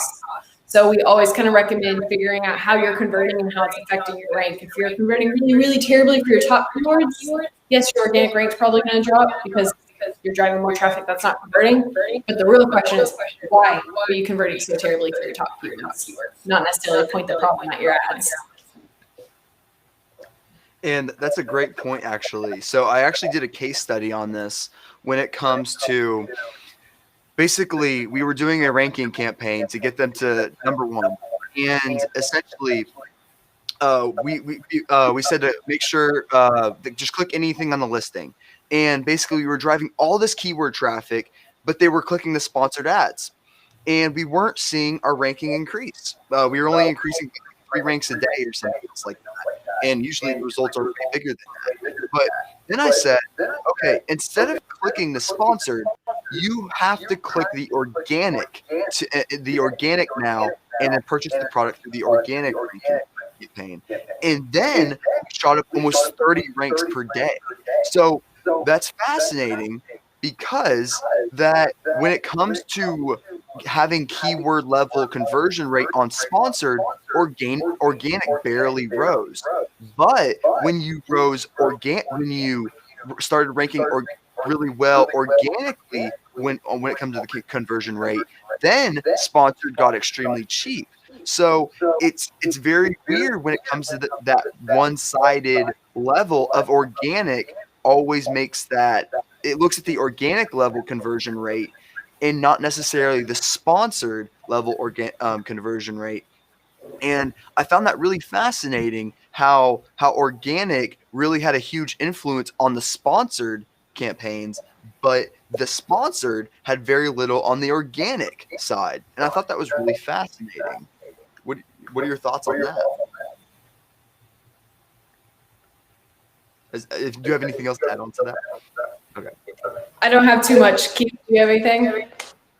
No, I mean, I think it makes sense that trusting the organic data makes more sense than trusting the advertising data when it comes to that. No. Yeah, it was definitely unexpected. I wouldn't see why Amazon would only be looking at the organic and not the sponsored level keyword research and saying like, oh, okay, they rank so well for sponsored, let's increase it organically. But very little do they look at that. And I thought that was a very interesting algorithmic decision that they made there. So just so you guys know that it is very one-sided when it comes to ranking, when it comes to sponsored. So that is valuable. And Keith, do you have any other recommendations when it comes to Amazon sellers, what they should be doing? You talk a lot about having those badges, eco-friendly badges and everything else. Do you want to add any, if you have any data on it, that would be extremely valuable as well. Like maybe having that eco-friendly badge will increase your conversion rate or increase your click-through rate by this X amount. That'd be amazing. But just to add on some transparency with it, like you basically on the search results page, there's like this badge that you can get that is like eco-friendly or something along the lines of that. And it makes it really stand out. It's kind of like an Amazon bestseller badge, but it says eco-friendly or something along the lines of that. And it makes it really stand out in the search results and can really have a big impact on sales. You want to talk more about that, Keith? Yeah, so for those who aren't familiar with this would be the Climate Pledge Friendly Badge, which is sort of a newer initiative launched by Amazon in relation to its Climate Pledge. And so what this is right now it's tied to 18 certifications. If your product has that certification, you will show the badge. And you will not just show the badge in your listing, you will show it in search results, which is one of the big things there. Now, for a lot of products who would be in line for this badge, who would want to be associated with this badge, talking to their customers and showing that they have this relationship, that they're on the same side with them, where climate change is really a concern for them, is a big indicator that will get them to click through to the listing, that will get them to trust you more. I was actually just talking in a room right before this about this and the feasibility of getting the badge right now. So the most accessible one would be compact by design, because that's just based upon how your product is designed relative to the category. So it's an equation, and you can go and you can see, you can do the math behind that. And right now, whether you have the badge or not, it's probably based upon sort of the lottery of what your back-end numbers were compared to everyone else. And if you're launching a product, I would definitely consider this, especially if sustainability is a core value. Then you should be thinking about, the impact of your packaging and the design on the entire supply chain, and that includes the logistics end on Amazon. The other two that are the most easily accessible that you can pay money for would be the carbon neutral certifications, but you need to do an entire product lifecycle assessment to get those, and that would probably start at around $10,000. So I've been talking to the companies there, and that's about what they say. Everything else is not so accessible. So this is going to be way in the beginning of your supply chain, where it's manufacturing and product sourcing of the raw materials, whether that's Blue Sign or Fair Trade. These are way back in your supply chain. So if you don't have them, you're not really going to be able to get them. Do you typically think that $10,000 is worth it? Would you say that the increase of that badge in particular would have a $10,000 impact to make that return on investment worth it? I would say if you're operating at the scale of Destaney, then probably. If you're operating at the scale of any of my clients, we don't spend $100,000 a month. So I don't think it would make a big impact. 10,000 would break the bank in a lot of cases. Now, a lot of these people, though, if they were thinking ahead and it's a new product development, they're probably already thinking about this. But those product prices, like that raises your cost of goods quite a bit. And so you're probably going to want some startup capital coming into that anyways. Okay. Yeah, that's very good to know when it comes to trying to go for that climate-friendly badge. So yeah, that's very valuable. And I do want to open it up to some question Q&A. LinkedIn has been pushing that crazy. I have a ton of questions that people have been asking, and I think that there are a lot of great questions here. Starting out, what impacts TA costs the most? Destaney, Keith, what do you typically see what impacts the most when it comes to TA costs? I would say a big part of that is how well you're doing organically. You can have, ACoS is your spend divided by your total sales. We've seen accounts have really, really low ACoS, but a really high TACoS because they're not doing the right thing organically to rank. Apparel is a little bit of an outlier. Decor can be an outlier because if someone types in black t-shirt, that's typically where people that are going to scroll around or neck or button up a little bit more due to aesthetics rather than rank. So we've seen an apparel ACoS higher. But in general, if you have a strong ACoS and a poor TACoS, that tells me that you need to improve your organic ranking. Maybe you need to do a search for 5. Maybe you need to push more aggressively on your top keywords. You need to do something externally. If you're converting well, you're just not on the top of page 1. That's typically the biggest thing we see. Yeah, that's very valuable. That's very valuable. And Kris, are you back? Yes, I came back for more. I'm so excited. That's great. Can you join on Restream, please, so our fantastic LinkedIn people can see your beautiful face? Let me see if I can hop on there real quick. Yeah, that would be great. And also, going into some other questions that we got from LinkedIn. What are your best practices for multiple products with the same within the same category that could bid on the same keyword? Example: shampoo and conditioner, or supplements. What do you this is from Veronica as well. Wow, she's asking all the questions. Okay, thank you, Veronica. What do you typically see is the best practices here? Either Keith or Dustin. So I will hop in. If it is separate parent variations, then one thing that we highly recommend is bidding on those same keywords so you can dominate your top of search. So if I have protein and I have chocolate protein, vanilla protein, strawberry protein, and they're in their own individual parents, then I will typically bid on the exact same keywords and try to win as many placements as possible. We set up almost across the board, unless it's 80-20.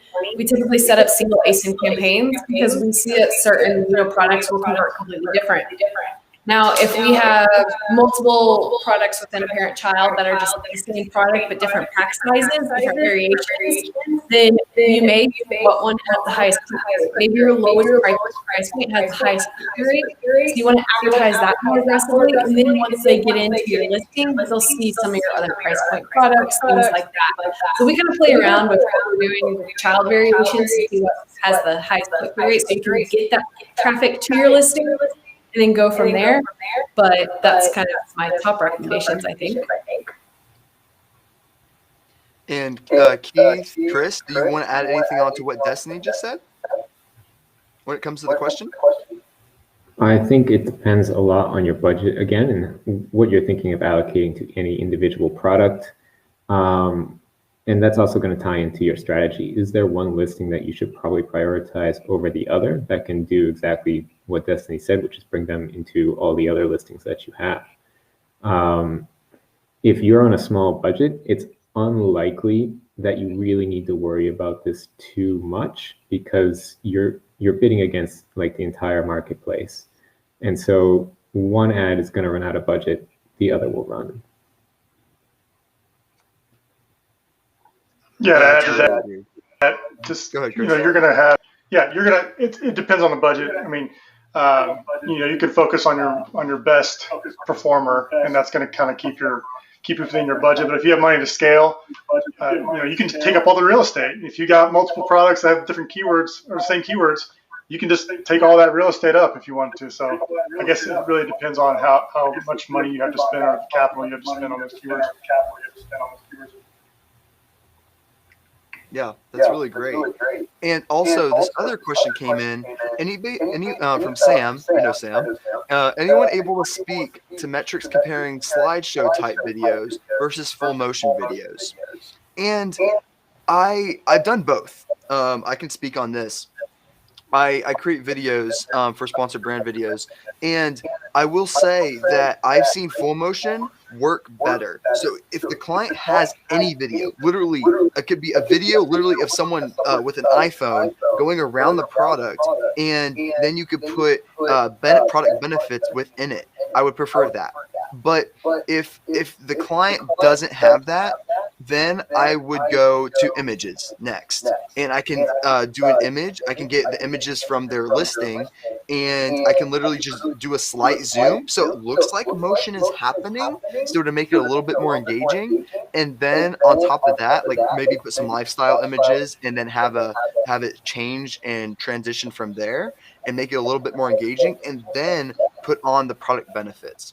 So the goal is to get the customer to understand what the product is and the product benefits. So, and that could be easily done through a full motion video. But if you can absolutely not get a video in place, then I would just recommend giving it to a video editor, give some images, send some images over. You can get it done under $250 easily, and have a video with some bullet points and product benefits on it, and that will be good enough because sponsored videos work decently well. So I would always recommend full motion videos. Does anyone else have any recommendations on the sponsored videos? Yeah, I'll say again, first mover advantage here is the biggest call out. If you're waiting on professional videography to get done, you get it up and running. If you're doing a certain amount on Amazon, you typically have an ad rep. Ad reps are now also creating videos for accounts. You have to reach out typically and be like, hey, can you get this done?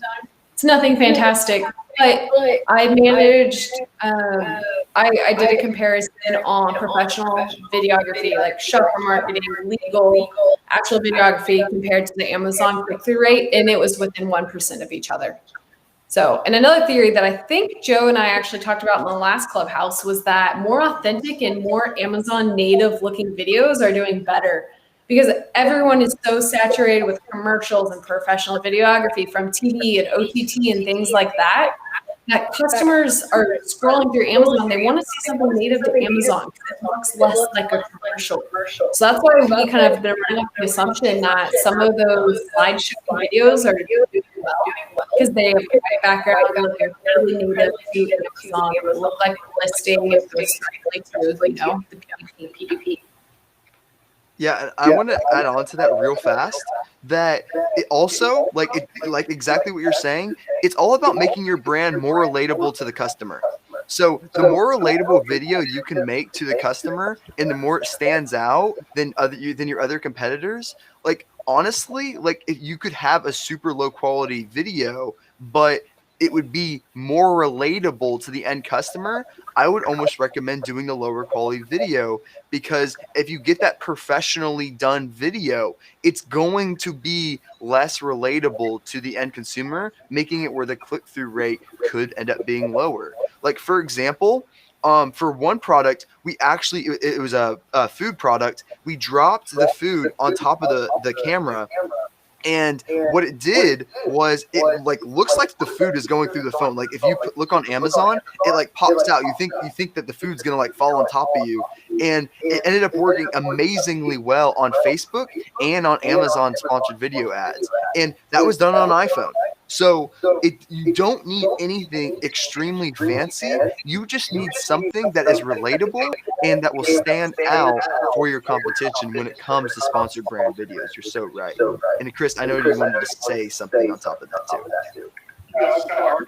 Our client, his best video is a video he did on his iPhone, hired somebody on Fiverr to kind of splice some text on it, and it performs crazy. So like just a simple iPhone video, and you hire somebody on Fiverr to edit it together, it costs him like $50.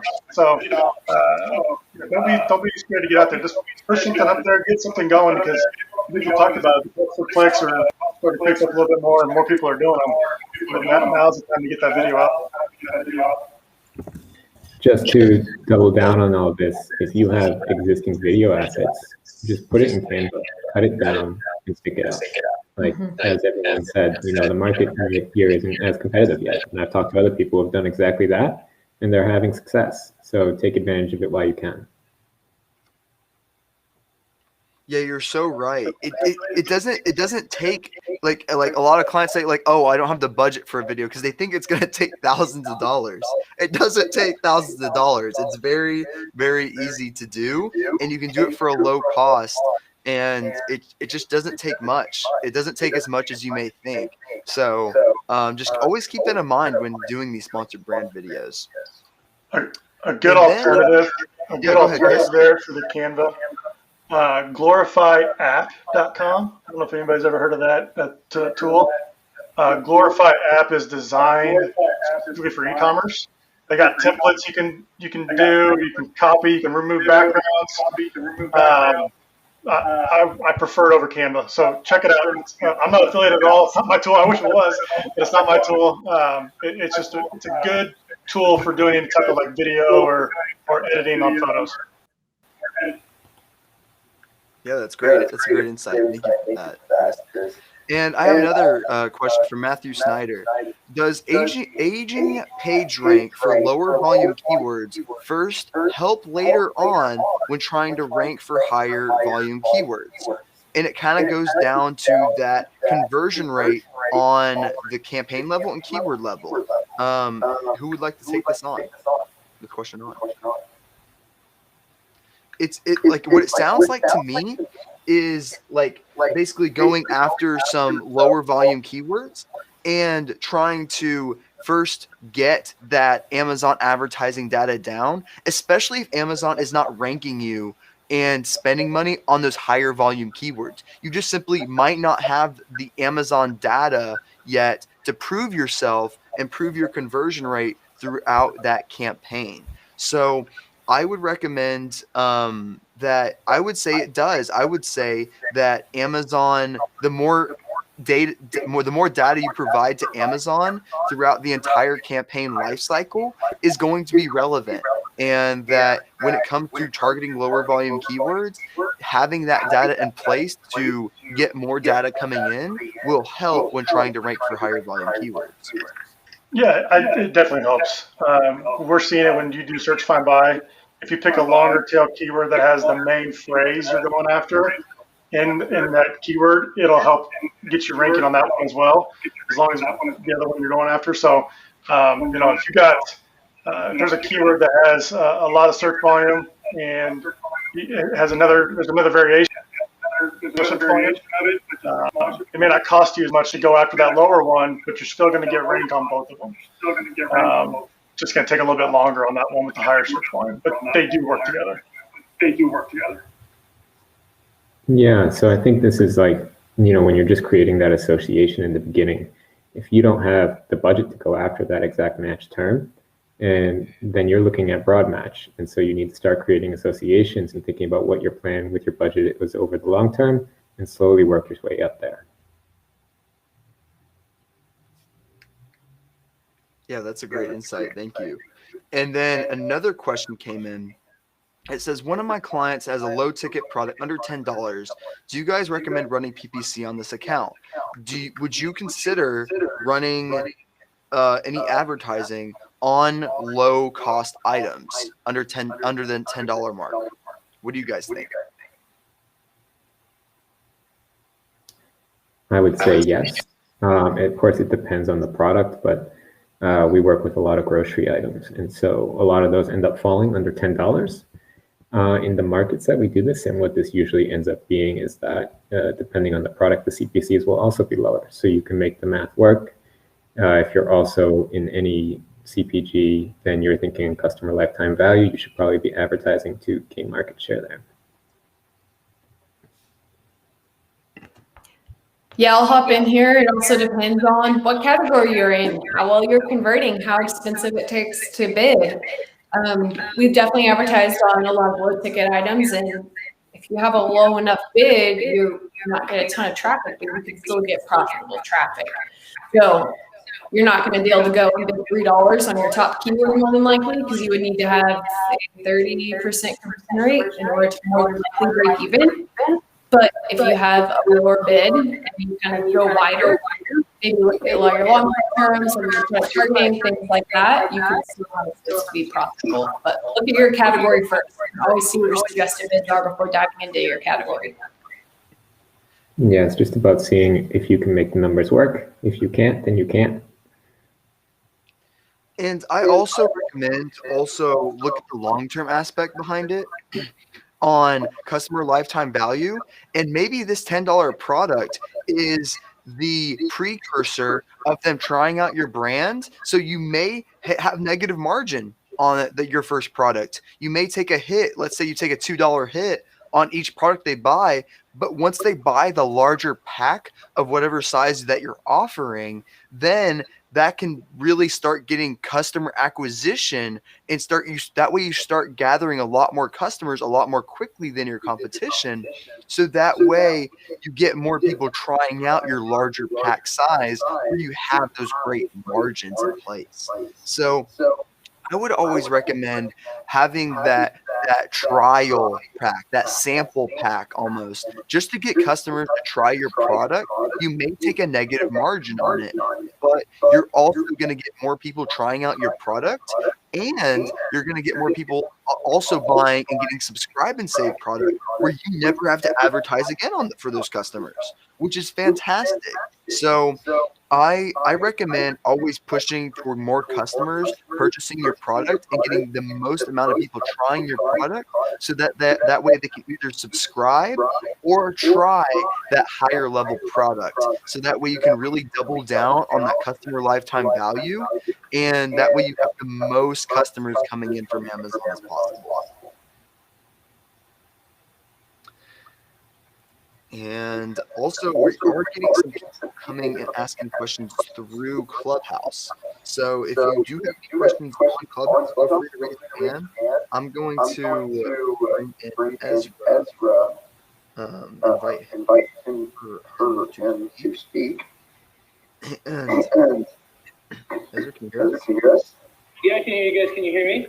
Yeah, we can hear you. Okay, great, excellent. So new to Clubhouse, new to Amazon, really. We're sort of living very, very on small scale since around November, and I keep hearing the term search fine buy. And it must have heard a dozen times in this conversation, and I just want to, I guess, a little bit more insight from you guys, especially to go about going through one of these promotions. Yeah. So that's a great question for me because I specialize in that. That's what the main thing I do actually. Basically, what yeah, whatever works. Yeah, I'd be happy to. Yeah, for sure. So basically, what search find buy means is a customer is coming in through Amazon or coming in through a Facebook ad, starting out saying, "Hey, get this product for free." And in return, you'll get a gift card, a rebate, whatever it is. And basically, they click on the Facebook ad. They go through this messenger funnel that says, "Hey, great, go to Amazon, use this search term, and buy this product. In return, you'll get this product for free. We'll give you a gift card." And what that does to Amazon is there's an increase of people using that search term to buy that product, and Amazon's going to say, "Wow, the conversion rate is amazing on that keyword. I need to start ranking this higher." And Amazon's going to start ranking you incrementally up and ranking you to eventually #1 position for that keyword. And also it helps everything. It helps your PPC. Everything becomes cheaper because your sell-through rate increases, your conversion rate increases, everything increases based off of that. And it looks like an organic customer just came in, used the search term, and bought your product. And that way you can rank very high like that. And I have clients that literally give away hundreds of units per day because they make more money staying in position 1 than actually just giving away those units. They make more money that way. So it ends up being very profitable in the long run. But first, you have to have a very competitively priced product and a very a unique product in the first place to rank in those type of campaigns. But once you stick the landing and get to rank 1, most clients typically stay there and have very good success, and their PPC becomes very, very cheap in the long term because of those high conversion rates. And it's something that you can flick on at any time, get reviews, get rankings for, and it really is like a shot in the arm when it comes to helping the entire account when it comes to search find buy. So that's what that means. Thanks for explaining. And again, I'm not sure how to sort of reach you directly. Send me a message, I guess. Yeah, if you look me up on LinkedIn, Victor Dwyer on LinkedIn, and just shoot me a message. I'll be happy to connect with you. Excellent. So I'll do that. I'll do that right now. Thank you, Ezra. I'll talk to you later. Thank you, Victor. Thanks for the explanation. Thanks for being thorough. Thanks. Bye. Okay. Do we have any other questions on Clubhouse or LinkedIn that these amazing guests can answer? Okay, we got one. Okay, we got wow, a lot of people actually. Okay, Aaron. Hi, Aaron. Hey, how you doing? My question for Destaney or Victor.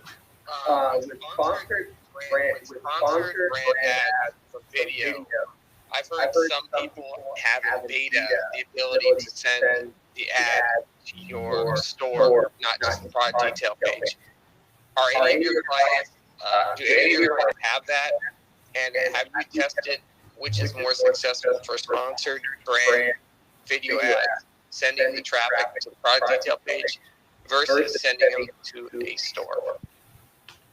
This is in DSP. It's kind of where we first came across it, the opportunity to drive to a store page. Where it's fantastic is it makes your videos much more scalable, especially if you have high alignment within your products on your store page. Now, as with anything sponsored brands, if you don't have an easily checkoutable store page, it could be a bad thing. So you're driving people to the store page where they're overwhelmed with copy and imagery and they may not directly purchase. Where it does well, again, if you have 5 different types of protein and you're bidding on the word protein, you're probably going to want them to see all the protein flavors. So that way they're not just clicking with your chocolate, even though they want vanilla. And they can go see your vanilla. So that's kind of the biggest value add for a lot of our big brands who have multiple products within their product line. They don't want to create ASIN-specific videos because they have 500 plus products, but we're happy to drive to a very precise landing page. So those are the biggest call-outs I would probably have. We're seeing good success if you have, easily add to cart buttons on your store page. Or if you are going for more brand awareness, your store can do incredibly well because you can then drive them to a page that not only has your video assets, but also has a lifestyle image, has ingredients for your products. They can then bake cookies with it, things like that. So those are the two biggest calls. I would probably continue to do product specific unless you have an incredible store page that is highly converted. So if they decide to roll this feature out to everybody, and you had to advise a smaller seller that's doing $50,000, $80,000 a month in sales, only has 5 products, 6 products, something like that, you would still advise them to run it to the product detail page. Is that correct? I would advise them to run it to the page depending on the keywords they're targeting. If I am selling yoga mats, for example, and I'm targeting blue yoga mat, I want to drive them to my blue yoga mat listing with that video. But if I'm targeting fitness equipment, I want to drive them to the page with all of my yoga mats and fitness equipment. So that way they can see all of my products, then make a decision. So that customer journey becomes incredibly, incredibly important at this point because you want to get that precise, and it's not, easily scalable, but it's really all about that targeting. Now, if someone doesn't have a specific color and they type in yoga mats, they may be looking for multiple colors. So you may want to drive them to your store page, which has all of your colors in the mats. But if they're targeting blue, you don't want to drive them to a page with all of your other mats. They know exactly what they're looking for. Blue yoga mat. You want to drive them to the highest converting page, which is typically your landing page. So if you were targeting keywords, then same thing, you would recommend driving to the store versus the keywords that were specific to a specific product, maybe color. Yeah, it's a great call out. See, like store spotlight is great for branded keywords, and because if someone's just typing in your brand name, you want to show them all the other products you have. Now, if they type in your brand name and product specific, that's a little bit different. But we see store spotlight, all the store options, sub pages, things like that do really well for branded terms because not only are they going to buy the product that they know the best, they may also see you have yoga mats and weights, and they're going to buy both. Thank you. Thanks, Aaron. Yeah, and actually, I wanted to add on to that. When it comes to there's a lot of aspects you can do with it, and when you're sending external traffic, it's also important. You'll actually rank better when you're sending like Facebook ads to, let's say, your storefront or something else. It's actually better to do it through an external page, like let's say your website or a landing page, and then going to Amazon. And that would actually do better. I've tested it from sending them directly to the product page through external traffic to a storefront and then to a landing page. Out of those 3 options that you can gain and put your customer journey through, the landing page through another website to Amazon typically works the best.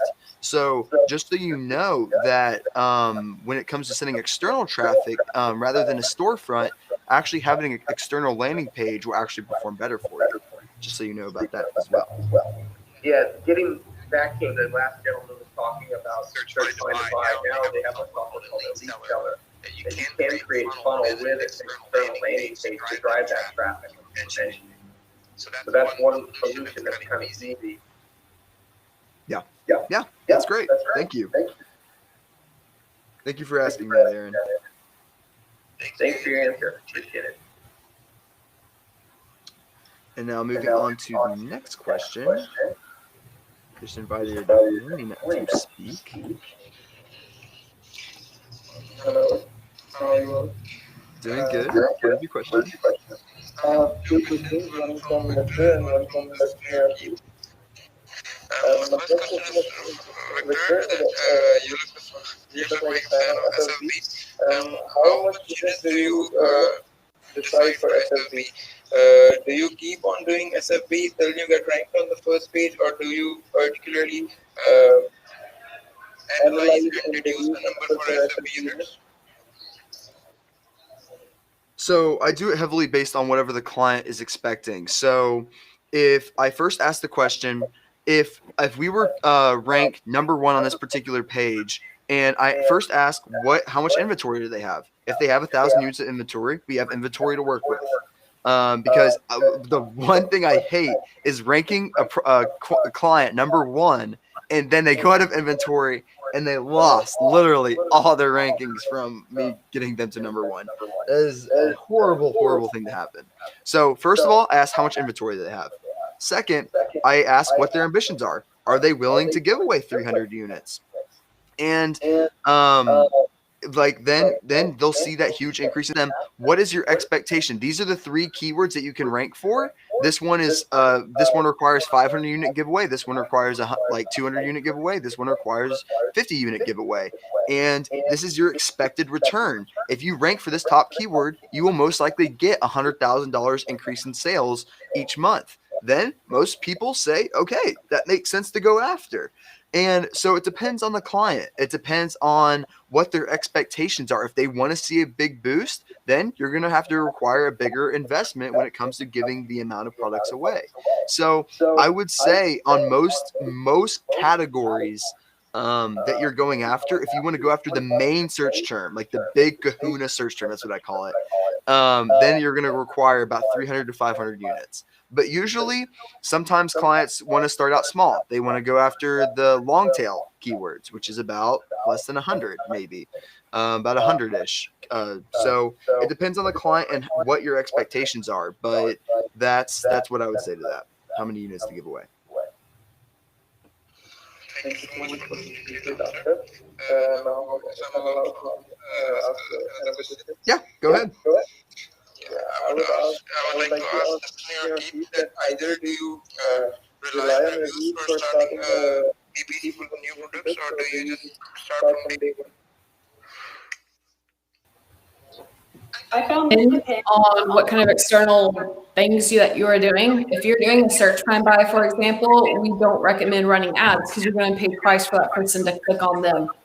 You want to make sure that they are organically searching for your product because it does make a bigger difference, like Victor mentioned.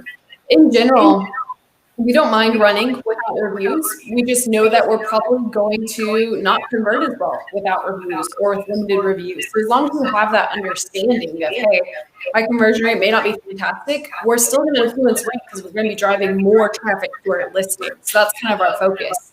We've actually found that customers on Amazon don't necessarily know when there's no reviews. It's when there's limited reviews that we find more of an issue. There's no reviews, still seeing pretty strong conversion rates. But if you have like 4 reviews or 3 reviews and half of them are 3 stars, then you're going to have an issue. So as long as you know you're investing in your rank up front, then it's perfectly fine to start running ads without any reviews. You're just not going to convert as high. Yeah, just to add to that, I think it's, if you have a limited budget, you got to think about where is that money going to be best spent. And search, find, buy in this case might be your best option here, in which case you want to take that money you would spend on ads and have no reviews, and then go over to your search, find, buy and allocate it that way. Yeah, thank you so much, guys, for those detailed answers. Thank you. Yeah, thank you. Thank you, Wayne. Does anyone else have any other questions on Clubhouse or LinkedIn for our amazing guests? We got lots of people listening. I'd love to hear any other questions that you may have for these guys, because there are a lot of different topics to go around for sure. Okay, we got one more. Oh, from Ezra. Okay, Ezra. Hopping back in, Ezra, I see. Yeah. I mean, you guys, you're pretty interesting, and you have a lot of good insight. Yeah. So, why not pick your brains while I have the opportunity? Mm-hmm. We're just talking about the video ads for a minute. Victor, I think it was you who mentioned snapping something with your iPhone, or grabbing a still image and adding a little bit of depth zoom, and then talking about some of your thoughts. Are you talking about this for product videos, sort of in those thumbnail images that are alongside your listing, or are you talking about using this in your sponsored ads? And I honestly, I say both. When it comes down to it, both are about convincing the customer. And when you have that product video on the product page itself, you're going to get, once people watch that, they have a three times chance of buying your product after watching that video. So I honestly would say both. Having a sponsored video is very important, and doing that, you can do that for both sponsored video ads and the sponsored on the sponsored page itself. So I'd recommend both there. Yeah.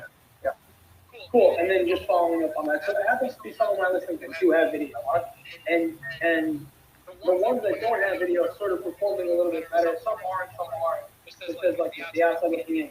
The video that I do have right now is just the product with no call out. Do you think that the call out make that much more of a difference? Should I have all of that video sort of edited and sort of, you know, throw work at it as much as humanly possible so that the customer is getting as much out of it as we can? And is there a metric for finding out how many people are actually watching those videos?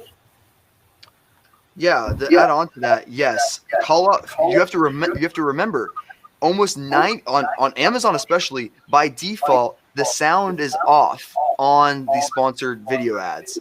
So most people are not going to be even hearing what your ad is, even if they are talking, what they're talking about. And to actually listen to it is super difficult. I have fat fingers, so I literally cannot even tap the volume button on the to hear the volume. So I'll always click the ad by accident. But regardless, having those call outs, like it's basically things you have to do on Facebook. You have to have those call outs because they will make an enormous difference when it comes to being able to show your product benefits in a new light and show what makes your product unique. That is what's going to be valuable for you, and that's what's going to bring the most conversions for you, is by really calling out what makes your product unique, and you can have that in a really neat way when it comes to sponsored video ads. Got it. And now in the regular sort of thumbnail videos, is there a metric for seeing how many people have watched them? Is there somewhere I can sort of have to see if it's worth? Because I mean, I'll leave out what it is that I'm selling, but we'll have close to 100 listings by the end of April, and going after a video for each one of them might be time consuming and sort of not valuable categories. So is there any way to sort of figure any of that out before doing all the work? Are you talking about for other competitors? Or your? No, I'm talking about for myself and my own listings. You should be able to customize the columns and see the impressions on it. Is that right, Keith or Destiny? I believe so. I believe you can see the. I know it's not there by default, but you should be able to do it by customizing the columns. Is that right? This is for the video on the listing below the images, right? Correct. Yeah, that's what I'm talking about. Oh yeah. I'm pretty sure you can. Unless I'm thinking of something else. I don't do anything in this area of the business, but at the end of the day, there are a ton of stats online about how much video improves your conversion rate. So it's as easy as probably just split testing before and after having a video on your listing. And if it's that big of a deal, you can also just make it where you make a broad video as well, like a broad video of all the categories. If it's that big, as well. Got it. Oh, that's not bad idea. Mm-hmm. Yeah. Thank you, Ezra, for your question. Thank you. Thank you, guys. Okay, I don't want to take up any more time from these guests. Thank you so much for hopping on. Please follow them, Destiny and Keith, and then everyone else that was on the webinar today. Thank you so much for your time, guys. It's very valuable, and I'm glad you could hop on. Thank you. Thanks a lot. Thank you. Thank you, guys. Bye, guys. Bye. Bye.